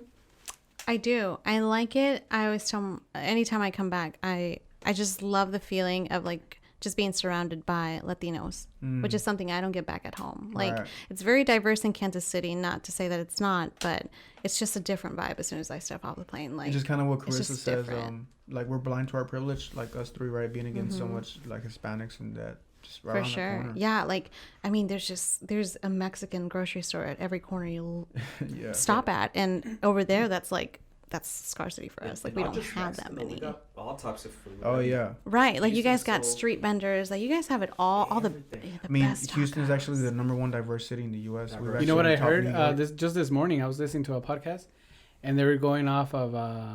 They were saying that Harris County, the most voters for Yes. early voting, Yep. were Vietnamese voters. Oh, I thought you were going to Vietnamese. say in Harris County. Harris County County. had the largest like group of early voters in the U.S. And it was amazing. Vietnamese. And they were Vietnamese. They were That's weird. Vietnamese. I would have Interesting. never guessed that. Have you Yeah. ever been to the University of Houston? Not really, bro. Actually, I've never campus? really like been to it. Main Other than when I campus? graduated high school, but that's it. So no. I mean, That was you always see my- people from all over. And there's cliques. There's Colombian. There you can already know like Yeah. you got the Mexican like Yeah. you got a lot of people from Nigeria. Yeah. all over, man. Everywhere. Asians, everything. You- That's the beauty you of see a it big all. metropolitan city like Houston. And I guess what's attractive about Houston is that I mean, if you think about all the other big cities, I'm not too sure about Chicago, but like New York, LA, Chicago, those are actually have a much higher cost of living than Houston. So it makes sense why we're just so diverse because you could be less well off and still be able to make it here. That's actually the truth. Yeah. You feel me? Yeah, man. All right. So you guys want to take a break? Yeah, we can for sure take a break. We'll get back to some fun stuff. I think a lot of cool stuff we can cover too. I mean, like it's a big day. It's a big day. Tuesday. Yeah. You know, it's Election? election day, man. Yeah. So All crazy. right, All right, guys. We'll be right back. Thank you so Right back. much for tuning in. Welcome back, guys. It was a great break. Great first part of the show. Learning so much cool stuff about different culture, about living in France. Really cool hearing that story. But I actually do have a question. Yeah. Well, go ahead. Well, no, I'm just saying like a lot of like cool different things that we thought are just normal for us, but it's really like super different in other countries and other. I mean, just the vacation stuff alone, or like not having AC, or if you have everything plugged up, your electricity goes out, which is sounds crazy. Mm-hmm. But I mean, Yeah, just to us Americans, man. yeah, that's Well, I even don't though know. Yeah, like it's really not for studying abroad is like, everybody can do it, but you have to be mentally ready. And I feel like a lot of people don't tell you that. Be mentally prepared for, just being in a country where not everything is like going to be first nature to you. Because not every country is going to be the same. I mean, just like time zones, like, How long did it take you to adjust to the time? Probably a few days. So like I mentioned, I was there a few days before like school actually started, for example. And so it gave me a couple days to fully adjust. I think it's like 7 or 8 hours ahead over there in France. So yeah, it's Were you scared different. when you flew over the Atlantic? So I was, but because of like jet lag, I slept. I'm able to sleep through every single flight. So I slept through. I can't do that. You can't do that. So yeah, it's a skill. I just forced myself to sleep. I slept for like 28 hours, whatever, however long that the trip was. It was a long trip, but again, I also bought that flight for I think like less than $600. So it was a pretty good deal, but it meant a lot of traveling, and I slept through most of it. I was scared though, flying through the ocean like that, because you can see it on the map, like where you're at. I'm like, dude, what if this plane just like drops? Oh my god, Bermuda Triangle, baby. Right, Disappear. exactly. Oh yeah, that. And I was dating her at the time, so I was like, He didn't find even. out when she lands. I'll get the text, or I We'll find won't. out if I- asshole. We'll find out if I gotta go back to the street. Okay. Okay. What were you gonna say He's next? drinking some of my drink over here. Freaking, My bad. Let no, it, babe. man, that's funny. No, but you actually had already answered it. I was thinking about like what made you go to France. But I know you said your teacher in 7th grade was what yeah. really inspired you, right? Yeah. Oh, one more cool thing. Whenever she was in Paris, Oh my god. the World Cup was going on. Oh, dope. 2018. 2018, and you know who 2018. won? Russia. France. No, France. Yeah. So And was she it was there crazy? for that I was France. in Paris. How was that? Tell us more. Yeah, I know it was. Y'all, okay. Wow. Mind you, I don't know anything about soccer, nor do I. It's just not my cup of tea. But in France, I always like to tell people, French people are just very quiet. Like, you don't hear people blasting music from their house, their cars. They're not like that. But I think it was June 15 or 16 when they won. I mean, every single person was outside of their house just causing, like, just happy, shouting. Like, you could just hear people just going crazy. Like, traffic was completely at stop. Like, people were running in the streets just, like, grabbing, like, trying to... Just acting crazy. Just fucking acting having- crazy. Like, I mean, that's how it was when the World Series, when the Astros won in yeah. downtown. Yeah. That's how it was, for sure. France Yeah. actually won it in '98 in France, Mhm. but it had been 20 years since they won it. yeah. Yeah, and I messaged her. I was like, babe, France is going to the finals. If they win, Paris is gonna be like, I mean, I'm sure all the lit, Francis was dude. fucking lit. That's crazy. And it just happened. Like, I wanted to be in Paris for France's Independence Day, which is July 14th, and I think the day that they won was like the day after. So it was just a weekend or whatever day of the week it was. It was just party for France because it was like 14th of July. That's Oh, Then- yeah, that's super That's crazy. fun. And it went on for like 2-3 days. I remember that day, like, it wasn't really recommended for us to stay out because, I mean, we saw, like, people were just getting too excited. You know, people were throwing bottles at, like, trucks that were driving by, like, breaking their people were just windows. maniacs, No, yeah. people didn't care, People but people were riot for- so excited. And I've never seen For fun. French There's that people. mob For fun, mentality, yeah. other things, people doing it, and everyone starts getting crazy. Everybody was so hyped. Like, people were, like, shaking you, like, like, vive la France, and all that stuff. And anyway, so we actually went back to the Airbnb. She was like, "Fuck you, America." I was like, I'm one of you guys today. It's crazy how no. a positive thing can That's like so funny. slowly turn into like a negative. Like, It oh was shit, negative this for shit's getting out somebody, of I'm hand. sure. Oh yeah, no. We went once we saw it was like getting too much. I'm like, yeah, we should probably like go back and give it a break and then come back at night. Well, because it never ended. Like the partying went on all night, and I think it was during the weekend. And we actually ended up going to a bar maybe like at 10 p.m. And man, people were already wore out. Like people were on the street just like barfing and like Oh, God. people were through because they were celebrating the entire day. They didn't even make it through the night, and it was just like everybody was out. It Everybody was asleep by 11. What's the earliest you ever started drinking it? The earliest, this past World Cup, Mexico played around 10 a.m. So yeah, that time. Oh, you meant early, like in the day. I thought you Yeah. meant like age-wise. Oh, No, for me it was like 12. Oh, Damn. 8? 12, No, I'm just- 13. he's like 2. But not like consistently drinking. Yeah. That was the first time I No, ever drank. When I was the first time I earliest in ever the drank. day. What about you? Probably like brunch, like Yeah, mimosas. the mimosas count? Yeah, I guess so. Yeah, Yeah. champagne. Mimosas, like Yeah. at 10 in the morning, probably. For sure. Yeah. Dope. What about you? Man. As soon as I wake up. Wait, it doesn't count. It doesn't count if like you were like drinking at 12 and then now it's like 3 in the morning. No. like The you earliest actually we ever woke started up drinking. sober and Yeah, started yeah, yeah, drinking. yeah, yeah. The earliest we started drinking at like 6:30 in the morning for bid day. For what? Yeah, 6:30 in the morning. But for bid what day? Do you know about that? Is that part of your frat? Yeah, for the fraternity. Yeah. So it's I think me and Lawrence talked about it. Yeah, I remember Is you guys talking about is the day we bring on new members. Like you know, I told you like we pick people, they pick us, we give out bids. So it's like it's like a day that's like meant everyone parties like all day. So it starts at 6:30. We used to have this thing called kegs and eggs, where like we would buy a keg. There would be like mimosas, so like we'll buy a bunch of bottles of champagne, make like that 5-gallon Gatorade one with that, and then we would have these girls that were called sweethearts, and they would show up early and they would make a bunch of eggs, a bunch of pancakes, and a bunch of bacon, and then we would invite everybody to like the house or everybody to the apartment where it was happening at, and there was a party that started at 6:30 in the morning, and then we went to this place called Jump. Which is like it was at Sam Houston, like it was in the school. Okay. It was this place called the Pit, and it was like I'll try to find videos right now. I'll show you after, but it was like literally like 300 people in this very small place, and everyone's wearing like the same shirt, so you're kind of representing your fraternity, and everyone's shirt is like this. So there's like, to give you an idea, it's like 60 people in a color red shirt, and like it's like a design of whatever, then blue, yellow, whatever, just to give you an idea. And then it's like you do that.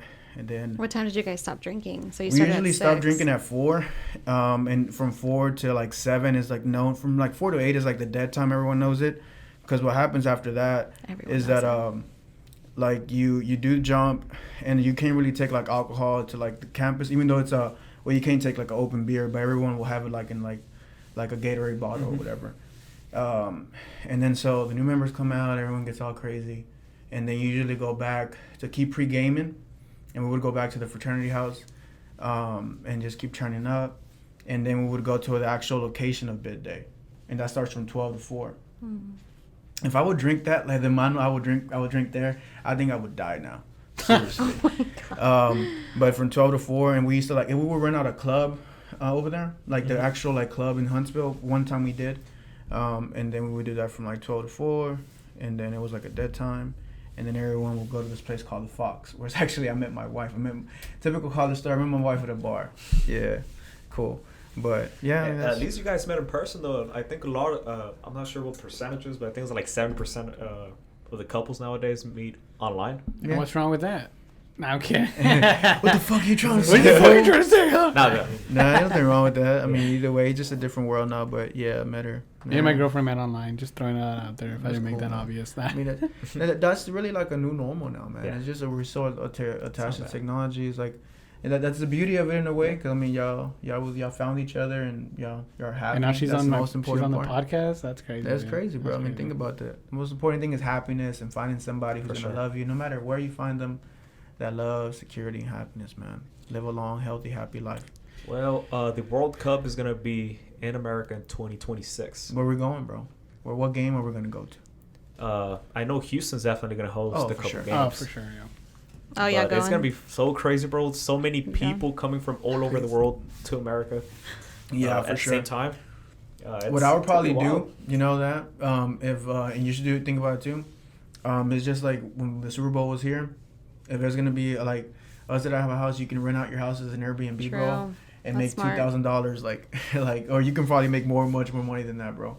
One of my old coworkers when I graduated out of college, and that was one of my first jobs.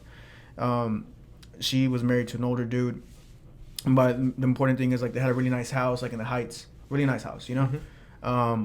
And they rented their house out actually, I think, to like Cardi B or What? something like that. Oh, was that nice? Like, Yeah, was it like, well, I mean, it was really nice. I mean, it wasn't like a mansion or anything, but it was just a nice house. Yeah. And the Heights is a connect or whatever, and I mean, they made like I mean, you can rent it out for $2,000 a night, or something Oh, like that. shit. Yeah, and some people will pay that money, bro. That's Mhm. crazy, dude. Yeah, Well, especially so, if it's for like. yeah, supply and demand, bro.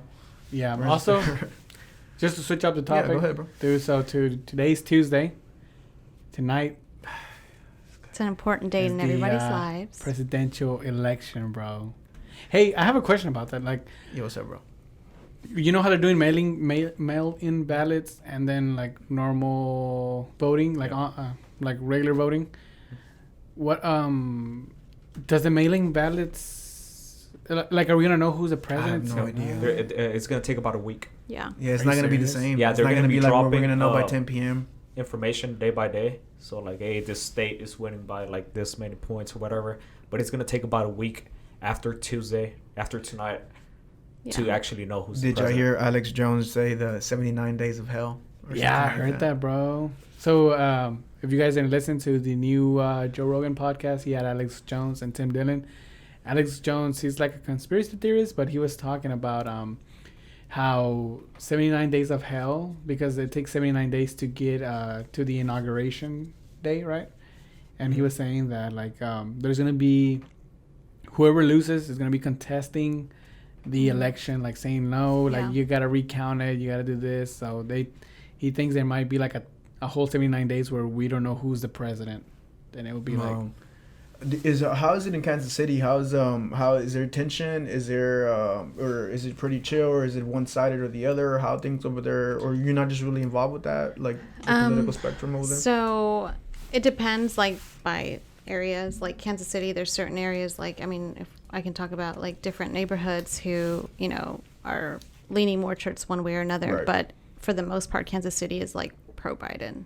I mean, Pro-Biden. everybody has like, I hardly see like a Trump's, yard sign. Gotcha. It's mostly like Biden Harris, especially in the inner city. I mean, I don't know. I just feel like people are more woke. Yeah, in when I went to Kansas City? Kansas City last month, I think that's the first time I saw a Biden Harris Dude, Yeah. lawn sign. I went to Colorado like right last week. I had never seen that much Biden hair. I don't think I saw one It's so Trump. weird, right, dude? Yeah, I here don't. it's the And, it's complete and opposite. it made me realize how Republican Texas is.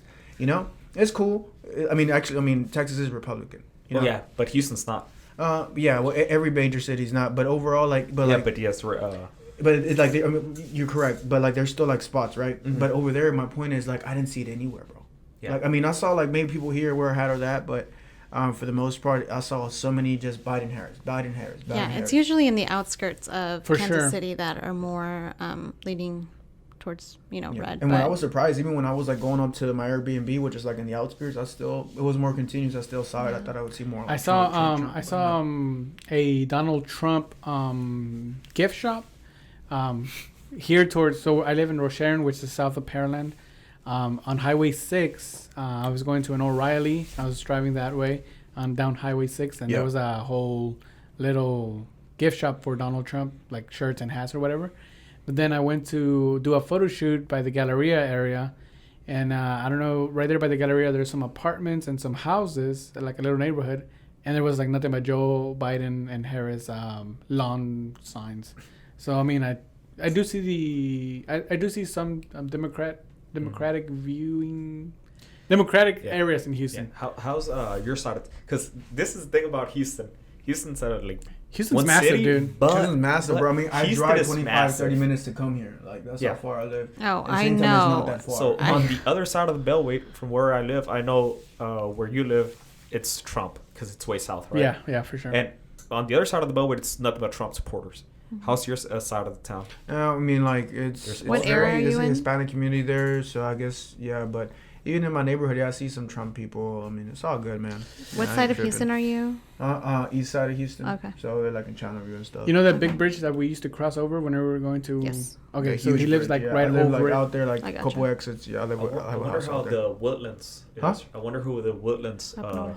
is. It like a blue or red? I would I think it would don't be. know. I mean, they red, have money, bro. oil. I mean, Red? yeah, think so? yeah. They're rich. Just, They're rich people. Yeah, you are right. I would just say it's okay. Look, my opinion is okay to be Republican, Yeah. but it's just not okay to be a racist or a bigot or just a bad person. Which unfortunately, there's a lot of people who like are like that. Not a lot of people. There's some people who, on that side of the party, are like that, and then it's unfortunate. It makes it all look like there's a bunch. All the apples are bad, but it's just a few. But one funny thing is that not funny thing, but just interesting I've learned is that the Woodlands, I think, it has the highest population of immigrants. Like not like immigrants like us in a way, but like immigrants from Mexico City, with money. Yes. There's a lot of people from Mexico City in the Woodlands with money. And when I used to work out there, I would see it, and it was kind of like, and Mexican women with money are bougie, bro. They're wearing Louis V. They got they money. got it. Yeah, you could tell they're trying to let you know. Not just that. I mean, since we are DACA recipients, we do have to renew our DACA certificate or whatever. Our DACA card or whatever. So I used to live in Pasadena, and I would go to the little office where you would get it renewed down in Pasadena, and there will always be Mexican people there, right? Well, whenever I moved to whenever I was living in Humboldt, the closest one to me was one by the Woodlands, so I went to that one up there. Yeah, you live in a lot of different places in Houston. Yeah, and then up there, there was nothing but Indians, Chinese people, and Argentinian people at that office. Yeah, Asians. So I was like, I saw the complete difference. Like, and these people were pulling up like in Mercedes, Range Rovers, right? And I was like, wow, like the difference of. I used to think DACA recipients were only mostly Hispanics, right? But no, like there's a lot of other people who are Asians. I mean, out of everywhere, you know. Yeah. So yeah. I found that It's really true, interesting. Yeah, it's true. When did you find out about DACA recipients? Is that like something you knew right away, or is it like something you? Because like I'm just saying, because there's some people who are they're just like literally don't even know the program exists, or what is it? Did it take you a while? Or were you like aware right away? I was always aware because in college, I was always volunteering to be like, I was in my freshman year of college, I was a academic advisor assistant. So I was taking classes at the community college, but I was also assisting like transfer students and just new first timers in college. And I would meet a lot of students who would come to us and asking like, hey, like, how do I go about my academic plan while I'm just like working with this budget? And I think that's when I first learned about DACA and like how they don't receive a lot of the financial help that, you know, Americans do or citizens do. And I learned that pretty quick on. And I mean, my family, like not everyone in my family is, they're not all like citizens. So, you know, there's people in my family as well who are DACA recipients. So I've always been aware and I've always been a big advocate because, you know, for a lot of us, I mean, I'm personally not DACA, but I know like my friends, most of my friends in college are DACA, and, you know, the struggle can be real sometimes. Like what can be like first quick access for me because I don't have to, you know, like FAFSA, for example, something that's not applicable for DACA students. Like, exactly. You know, Pell Grant is on that. We couldn't get it. Yeah. And I mean, there's like, I've always, because I have that academic advising background, like I always push people to look, you know, there's always people giving out money, no matter, you know, you just have to look for it. And I think a lot of people, because a lot of the DACA students are like first gen, you know, you're learning things as you're doing it. So I have to remind students that you have to look for it. Nothing's going to come to your plate and just, you know, whereas FAFSA, it's more known. It's more like common knowledge for like students who, you know, are citizens are like, oh yeah, I'm going to apply to FAFSA, but that's not the case for everyone. And so I just tell people it's easy as a quick Google search. You know, even sometimes the institutions like the universities that you go to offer those scholarships. But again, it's like you're not going to find if you don't.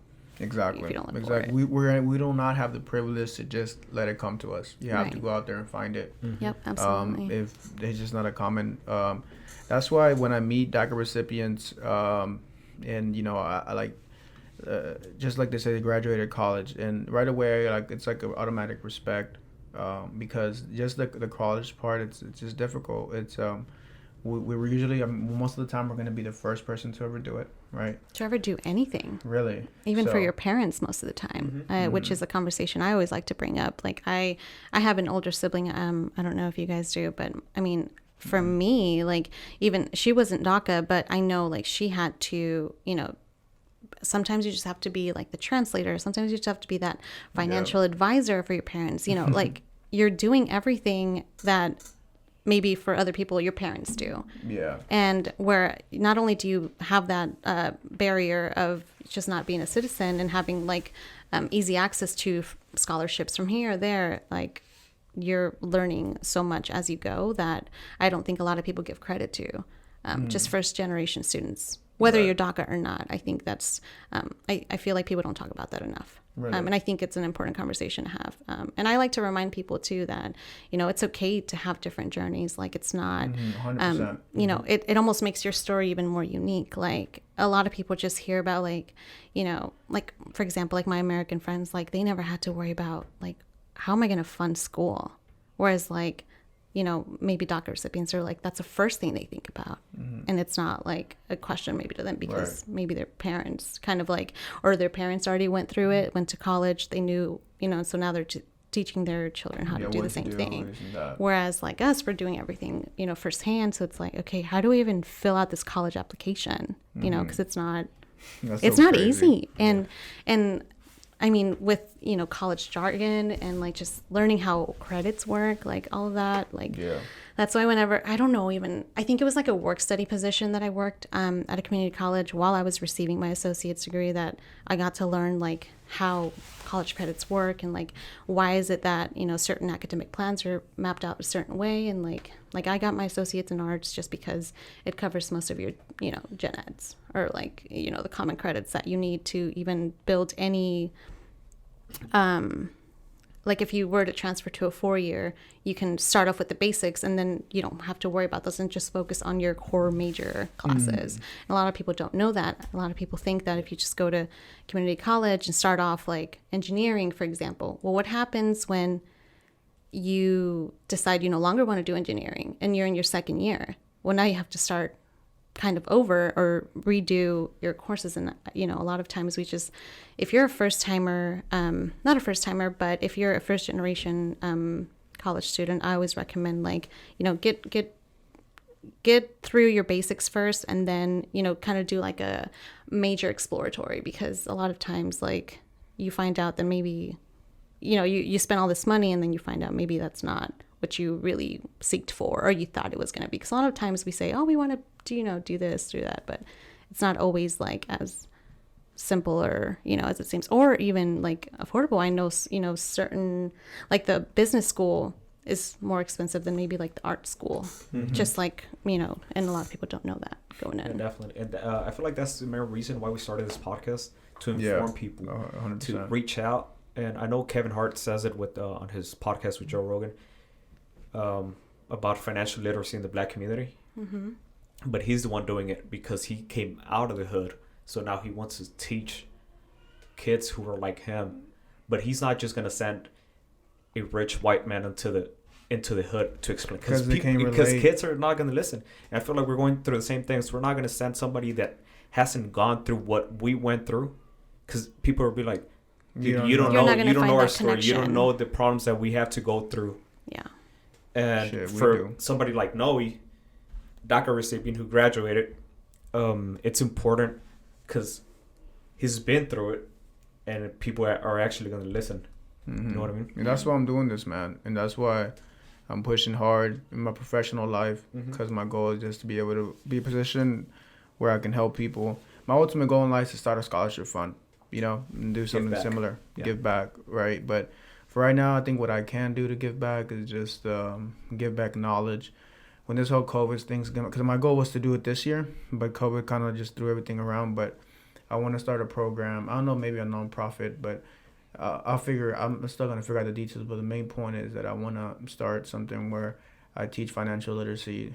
And I still have a ways to go, but I feel like I have some and a good foundation to children or like just young adults. I think it's important for them to know how credit works, like finances, budgeting, how making money work for you and not always working for money. Because I think as immigrants, we're just taught that we're meant to work hard and trade our time for money, but the rich trade money for money and trade assets for money. So, and this doesn't mean like rich, like you have to have this whole money, but like a lot of capital, because I've seen people like through my first job, who were just like immigrants and stuff as well. And then now, like you couldn't tell, but there were these men who were like running these big companies, construction or pipe or whatever. But like they all had their journey, and it was like they were financially smart. You know what I'm saying, with their money, and they had somebody teach that to them. Yeah. So that's the beauty about technology too, that it gives us this platform where hopefully someone listens and it motivates them in a certain way. And I know we are also going to have some pretty cool people to teach us either some other cool stuff about investing, trading, and doing all that cool stuff there as well. But yeah, it's just important to give back. Absolutely. Be a person who, is of service to other people, who, be I'm a big believer in, like, be that person who you wish you had when you were younger. Oh my God, that's like what I live by. Like, be the individual I needed when I was a kid. Like, be the man I needed when I was a kid. That's why now, fresh out of high school, I knew I wanted to go to school, and my parents supported me 100%. But I didn't know what I wanted to go to school for. So that was my main problem.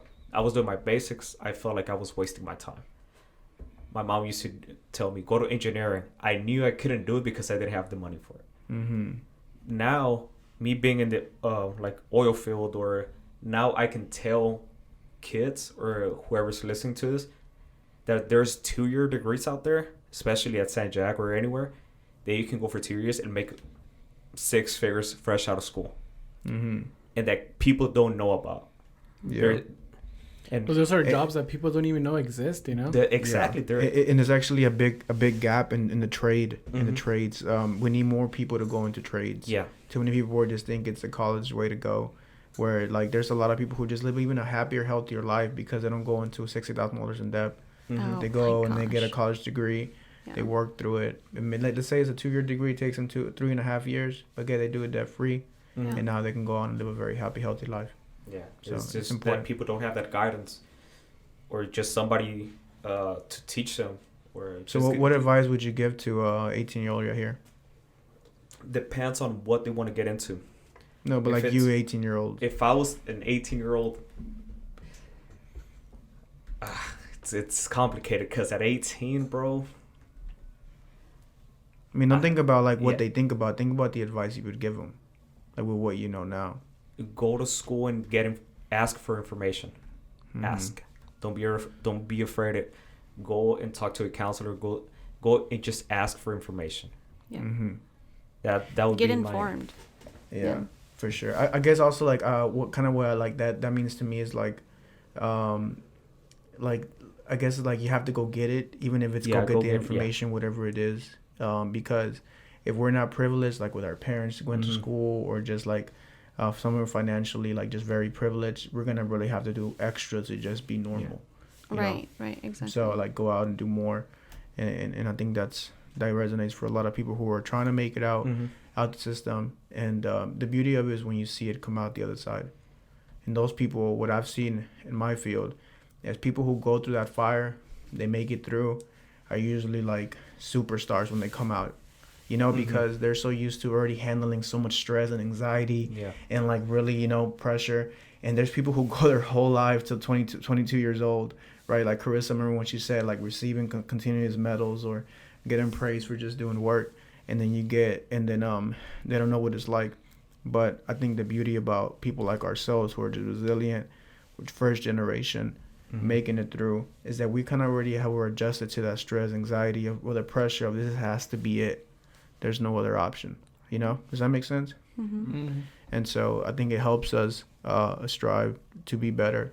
And then when you're better, I think now it's time to give back. And that's why. Definitely.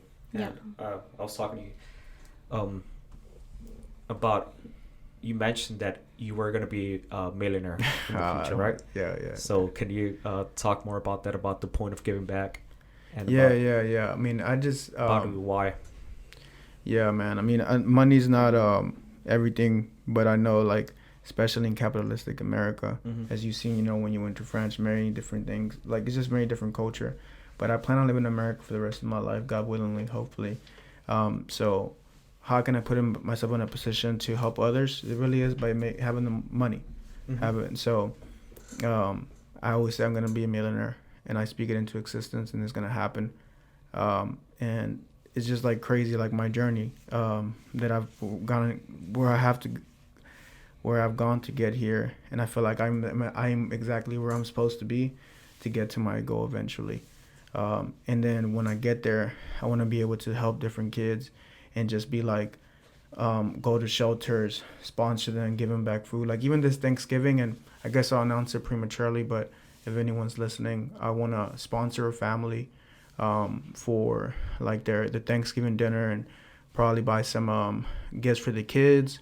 And what I'll do is I'm gonna drop it on my Instagram. People to like, if they know a family, and they can tell me their story or like who they are, a little bit about them, and maybe one or two.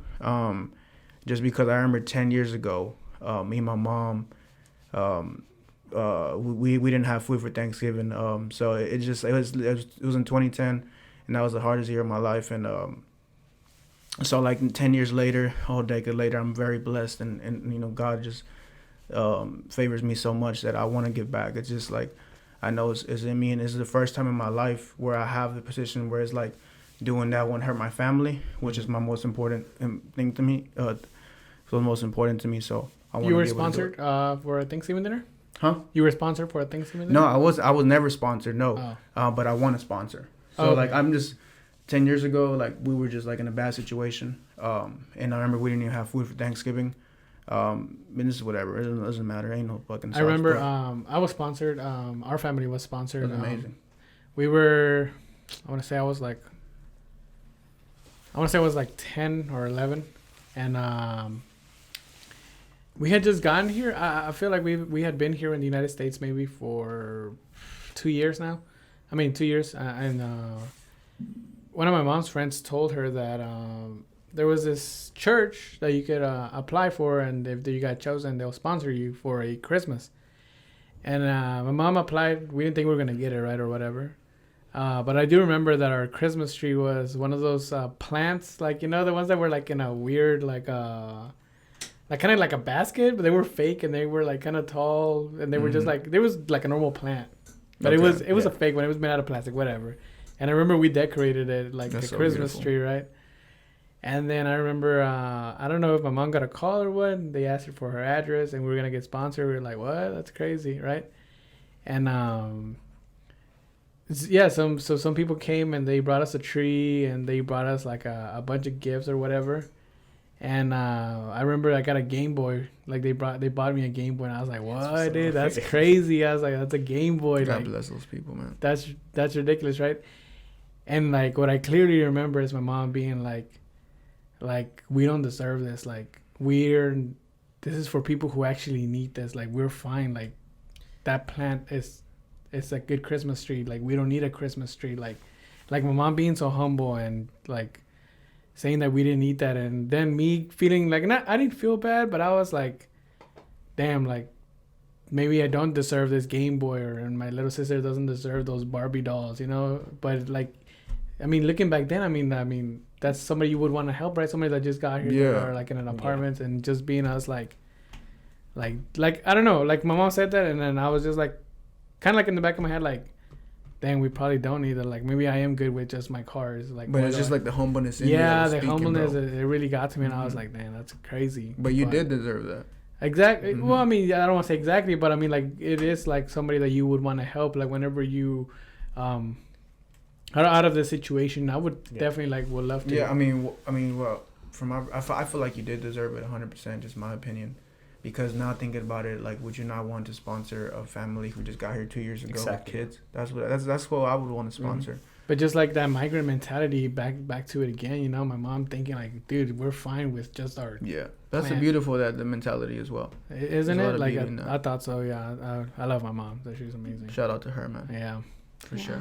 So maybe us as a podcast, we can we can sponsor somebody for Christmas. Yeah, or man. Something. I mean, like I can do one, and then we can do it as a podcast, or it isn't about me, but as long as we do it about for a family, and do that, I think that's beautiful, man. Because we're just so blessed. I mean, like we talked about the fact that some people listen to a podcast, they're privileged.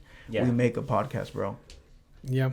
Well, and it's also important for the listeners, like, you know, it's important to give what you have, and a lot of times that's just time with people, time with, you know, like, I've always been offered, like, my mentor would always tell me, be a mentor for other people. Mm-hmm. And I remember I would think like, well, what do I have to, you know, give to other people? Like, I think that everyone, what is normal to you is probably not normal for everybody else, or like your common knowledge. And she would always, like, you know, just remind me of how knowledgeable I can be in certain areas that perhaps other people are unaware of. And so, you know, even if it's just like teaching, you know, reaching out to someone, for example, like a first generation college student, or helping them out. I know for me, whenever I was younger, I know there was somebody when I was like in grade school that would help me like translate my homework, because English was my second language. I didn't understand it. So there, for me, like that impacted me heavily in my early years. And so, if you can devote your time to other people, I think that, it's whatever you have to give it, because you never know what other people lack. Maybe what you know too much of, other people don't. Or even if it's teaching someone a common skill, like you do photography, there's maybe a lot of people who think they need to go to school for photography, whereas like they can probably be self-taught, so, or like you, when, learn, just even sharing your story of like how you learned that you can get into the oil industry by just like people don't realize that, but they only know what they know. And so if you can share those stories, I feel like that's that's very impactful for people. I know that it was for me. Knowledge is power. Oh yeah, absolutely. So and they can capitalize on that. It's amazing, man. It's just amazing being so blessed.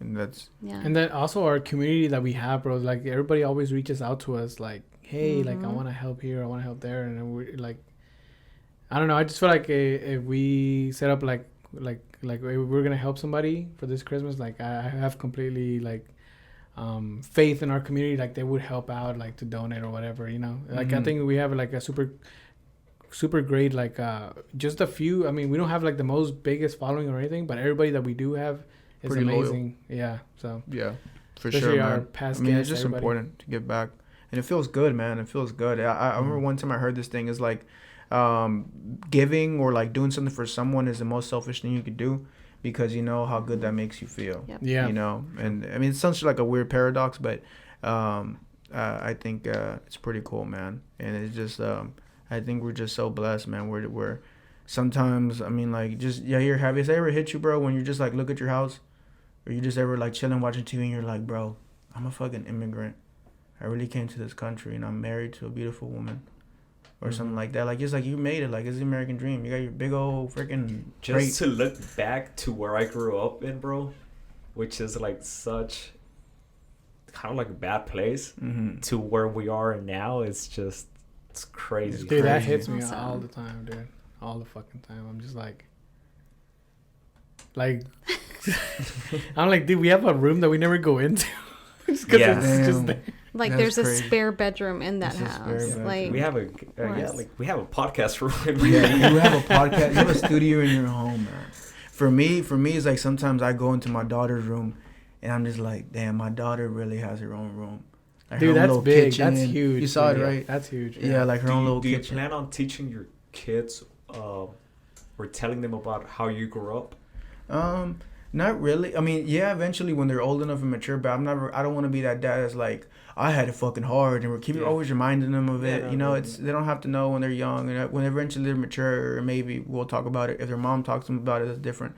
But I don't want to be like, well, I had it fucking hard, so But I am gonna me, bro. Talk about it. I'm gonna be disciplined with them, but nothing like that. You know what I'm saying? Yeah, for sure. I think I don't want to be that cliche of I had it so hard, and no, you don't. But still kind of push them without having to fucking take that part out. Some people feel they had it hard, so other people need to have it hard as well. Oh yeah.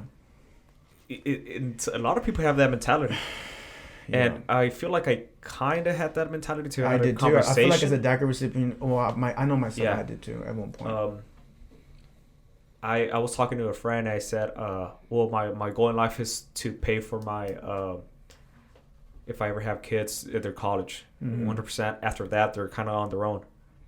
And he said, why? I was like, I don't know. And he said, well, in my case, if I can buy them a home, I am.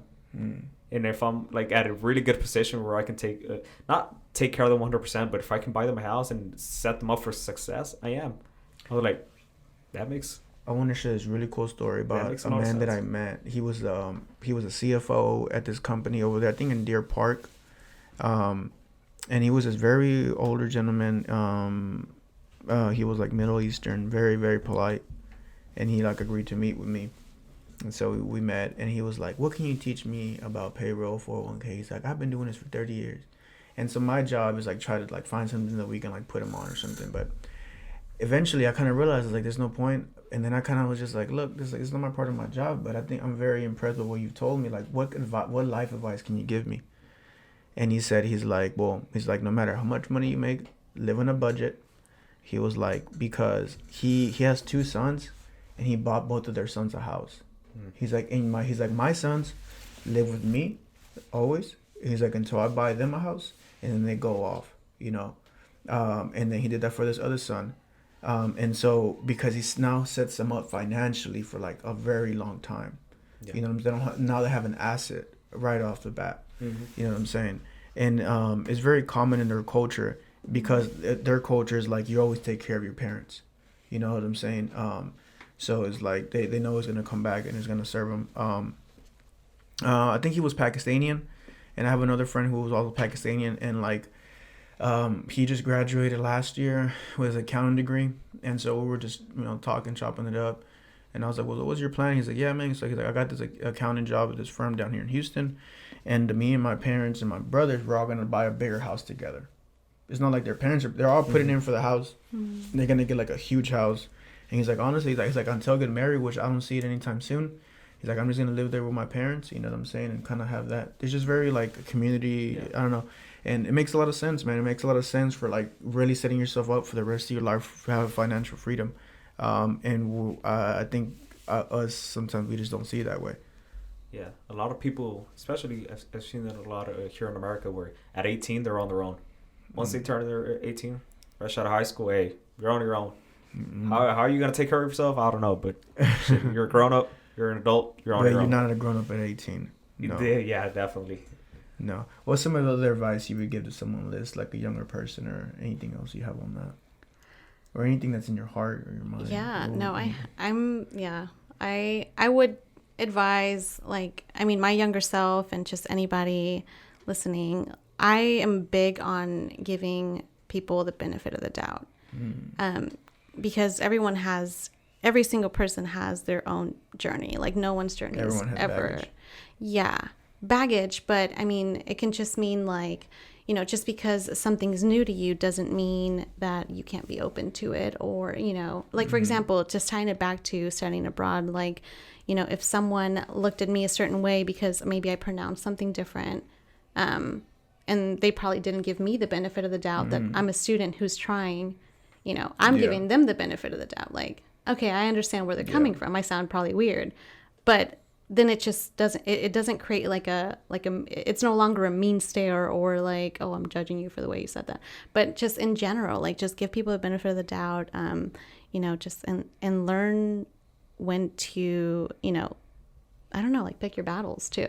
And that's a very important one. Yeah. When to take L's. I think that's a good skill. Does that make sense? Especially, again, as generation students, because we take a lot of those. Oh, man. Because we don't, you know, we go into things blindly with no direction, but little do we know we are the direction. We have to make our own direction. No one paved that for us. Right. So we take a lot of L's, like, you know, but that's how you learn. Yeah. I always use an analogy. Oh, go ahead. Touching on what you said, knowing when to take an L.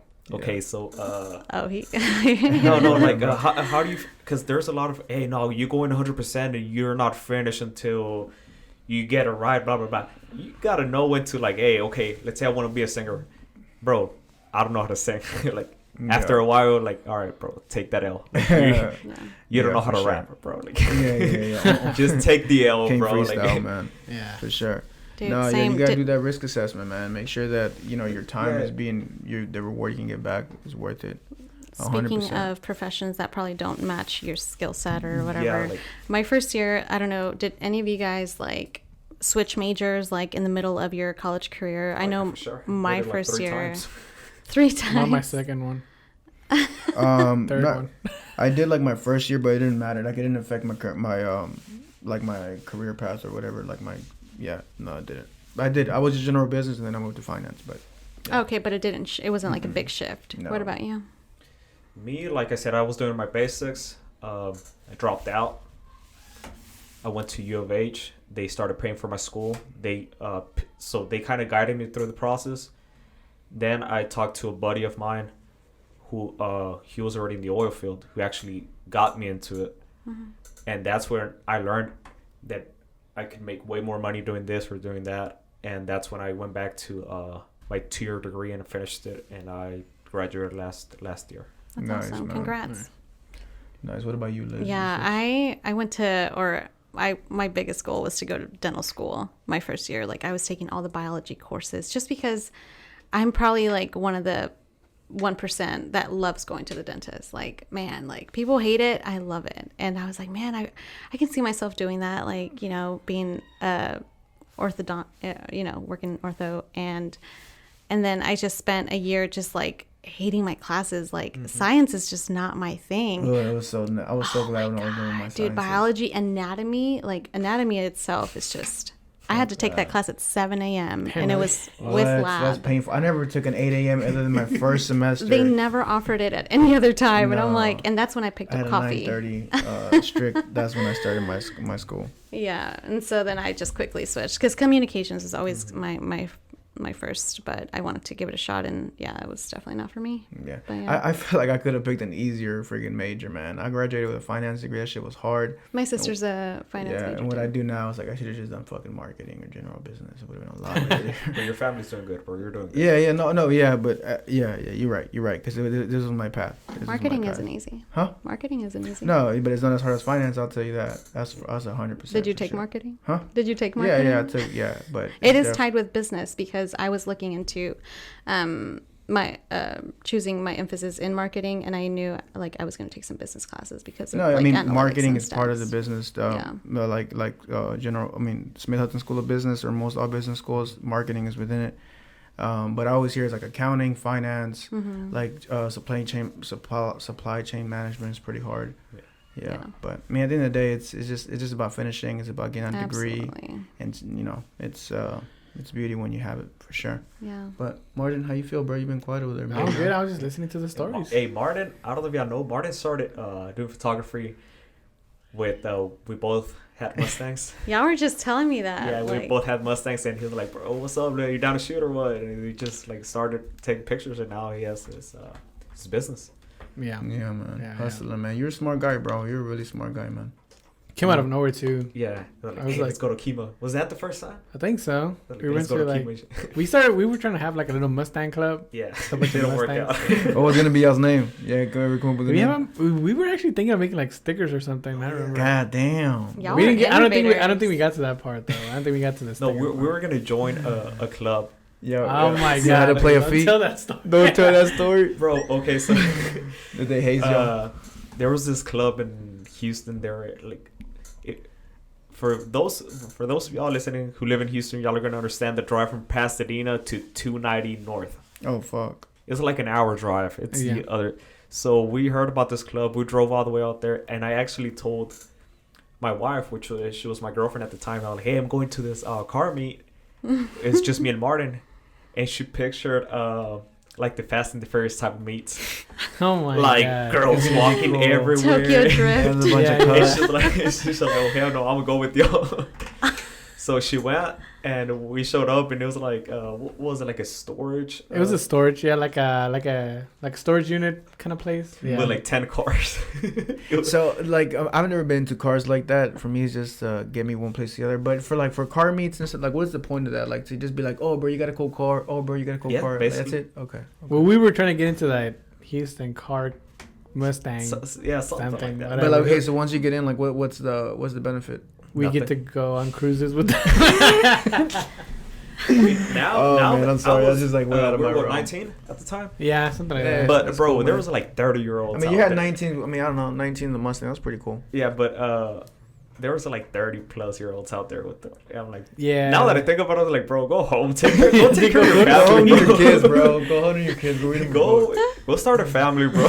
do something productive. Fuck. Oh man, that's fucking funny, man. Damn, But yeah, dude, we're getting. I started taking photos of our cars, little cringeworthy, right? And then Katya, his wife now, was like, "Hey, She was doing modeling at the time. she was doing modeling. Yeah, I think she was doing a beauty pageant or something. I don't know what she was doing. She's like, "Can you take a couple of photos for me?" And I was like, "Yeah, sure." And I took some photos for her. And then a couple of people hit me up. They're like, "Hey," because they like the photos that I took of her. They're like, "How much would you charge for a photo shoot?" And I was like, I'll do it for $20. And they're like, all right, cool. Hell yeah, everyone's charging like 200. Yeah, dude, my DMs got flooded because then they started, like, the word started going out, right? Like, everybody's like, oh, $20 photo shoots. Yeah, this guy does $20 photo shoots. And I was like, man, dude, okay, never mind. Like, nah, yeah. It's 60 now. No, So that's even awesome. then, but yeah, no, like, actually, like, in the last, I want to say, like, last year from knowing my girlfriend, Liz, she's actually pushed me to, like, kind of, like, tighten it up my business, like Your process. yeah, not just that, but like being more transparent of what I'm offering, you know, like setting up an actual business plan of what I'm doing, not just like giving a random person a random number every time I'm doing a photo shoot, right? Like whatever I feel like, because I used to go like, I used to be like, I don't really want to do this, so I'm just gonna say like $500 for a 30-minute photo shoot, and then if they want to do it, then like great for me, but if they don't, well then good for me too, because I didn't really want to do it. Actually being like more professional. Yeah, being more professional, like having an actual like a services. And knowing your worth too. I feel like a lot of people, have a hard time, like maybe drawing that line between, is this a hobby or is this something I want to actually build on and make profit from? So I know that's amazing. That's so cool that she pushed you to do that. And she would be like, no, for an hour you cannot be charging $80. Like that's at least $200. Well, and just like researching your, it's important. Like research what other photographers are. Yeah, exactly. Because she would show me some cringy photos from other photographers, and I'd be like, how much? Okay, don't expose it. She was like, $400? They charge $400 for those? I was like, dude, if you have a Houston, everything is so expensive. No, it's not, bro. Oh, depending on, because tattoo artists average around $100 to $250 an hour. Yeah. Anything, plumbers, electricians, you get them out to your house, they're not going to charge anything less than $100 an hour. Oh yeah. License. So that's what I mean by it's expensive. I think it's we just want to say but things other places. We make so much out here. People in Houston are able to make so much money that it averages out. You know. Yeah. Like you said, you got to research your. In competition, man. Your competition. Basically, business. See where your competition is charging. Make sure you kind of align with what they're at. But that's good. That's awesome that you told them that. Have you done it? A lot. Yeah, I've done that. Okay. And not just that, but like I'm starting to get like a lot of stuff in check recently. Have a lot of new opportunities presenting themselves to me at the time, and I'm just like looking forward to keep moving forward, keeping a schedule going. Killing it. Yeah. And keep hustling, dude. I mean, Joe Rogan. Actually, today I was listening to a podcast. I know I always mention him, but I mean, he's a big, inspiration, changing my mind around my mindset and stuff. Mm-hmm. But he was saying like today, like I'm actually like glad we're doing this podcast, right? And we've been consistent now for 9 episodes. And I mean, he was just saying that like whenever he started his podcast and whatever like he did, like anything that he's ever done, that whether that be comedy, his podcast, his health or whatever. He was just saying that it's anything you decide to do, you have to keep doing it, keep learning from your mistakes, improving on what you're doing, and be consistent. And he said he's been doing his podcast for like 13 years now, and just in the past 2 years, it's actually started blowing up like crazy. So and I mean that's true about everything. I mean if it's your health, keep doing it every day, keep exercising. Whatever you think you're doing wrong, fix it. Get better at it, keep improving, and be consistent. And eventually you're going to have a super nice fit body for your health, for your podcast, for your videos, for your photography, anything. Mm-hmm. Same thing. Keep going, be consistent, fix your mistakes that you're doing, and just keep going, bro. Like, keep going, man. I think that's a good way right there. It's a good way to end it. Yeah. Keep going always. That's always been my message. But Liz, this is about you. What's your last message? What is your last thought? Okay, I do have a last question for you guys. Coming from Kansas City, where like I mentioned, we can't vote. Dude. Go ahead. We're gonna skip over that. Okay, so in Kansas City, there's like probably 2-3 good taco spots, right? And every time I come to Houston, like the first place I want to go to is like a taco joint here, because there's just so many. You guys are so spoiled with Mexican food. It's so good. But my question to all of you guys is, what is your favorite taco spot here in Houston?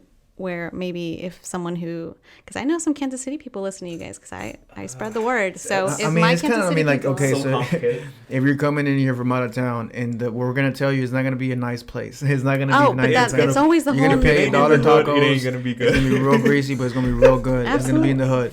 Hey, You might get shot or you might get some tacos. It's a 50-50. Yeah, watch your surroundings. But I think, I mean, just general, Edgebrook is like the place. Well, I think for us living on the southeast or south side of Houston, Yeah, southish, like I said, Houston is so big. it's so man. big. There's so many. Us being There's from so the many. kind you of have like to the pick one. southeast. I know there's so many. But One is called Jalapeno is good, and the one over there where I live on the east side is a place called Toro. Like it's a little place, and that place is fire. They have campechanas. You know what a campechana yes, is? of course I Campechanas, do. fucking God, that shit is so good. God damn.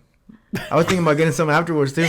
Ain't gonna lie, but all they seriously. take is cash, and I ain't trying to go to the bank. Oh yeah, and everywhere you go, all they're gonna take is cash. So don't bring your card. Make sure you got cash. I learned that quick. Yeah. I never carry cash. I don't know what it is about. Yeah, I no, just I can't. would Me recommend jalapeno on Huh? Edgebrook.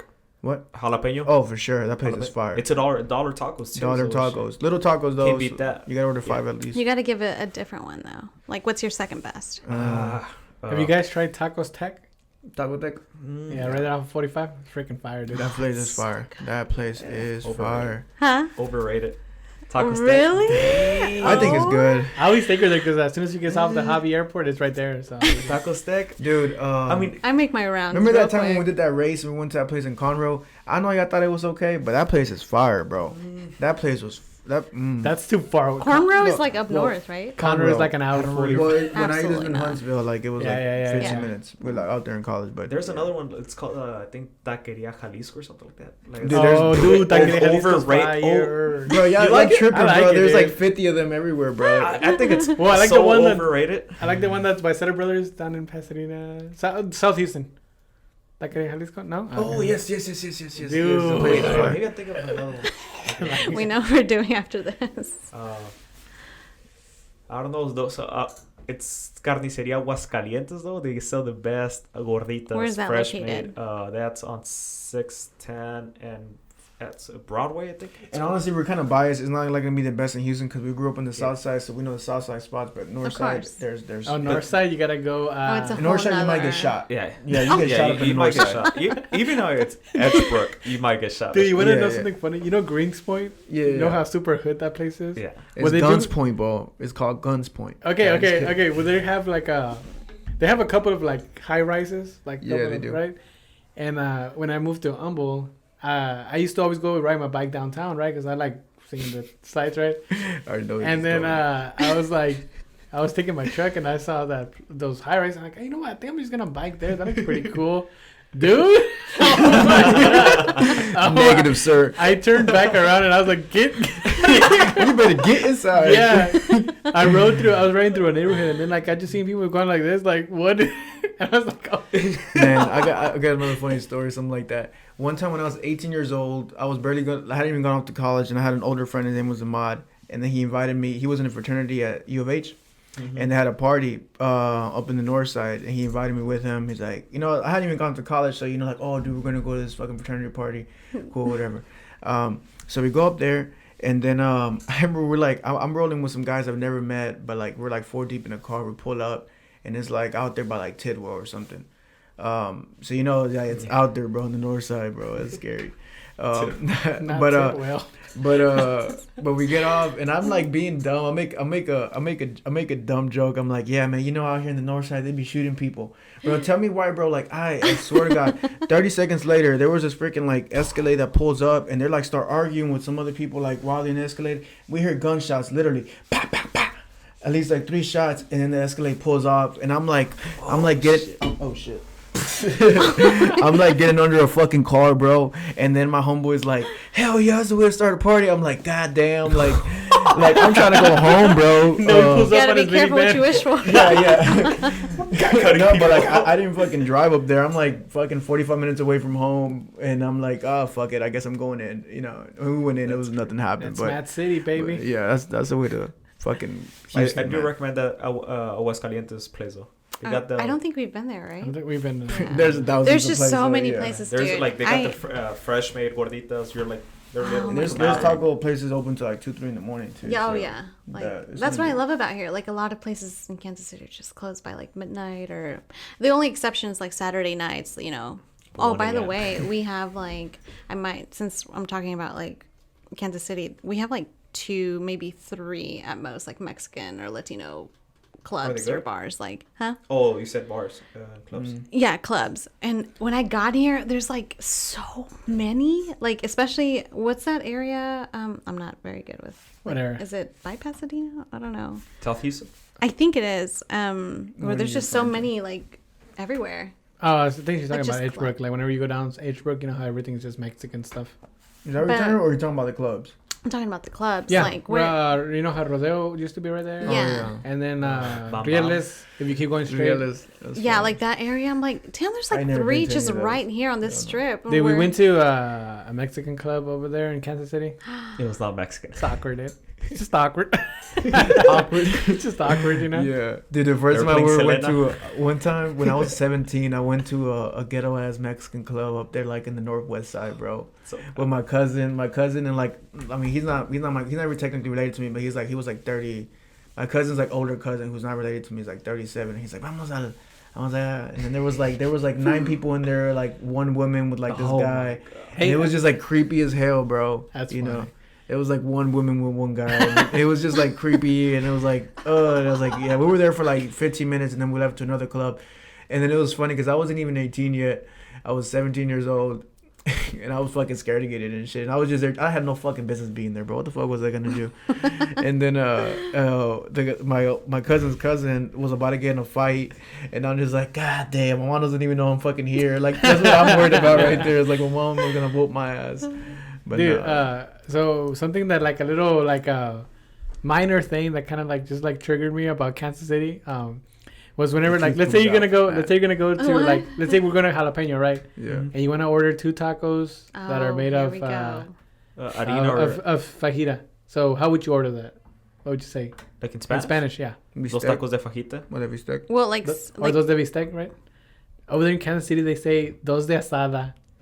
I was like, Yeah, I mean, asada, that's not but I was trigger- like, that I was doesn't like, trigger me more. Dos de asada. yeah, I was like, Bro, it's because you gotta understand that it's different part. It all depends on who owns the business. right. Yeah, that they might makes- from a It's different part of different Mexico. parts of all of Mexico. them, all of the taco places that you say de asada, and they know. Because here in They know what I'm Houston, talking about. yeah, here in Houston, you get a lot of people from Tamaulipas and Monterrey.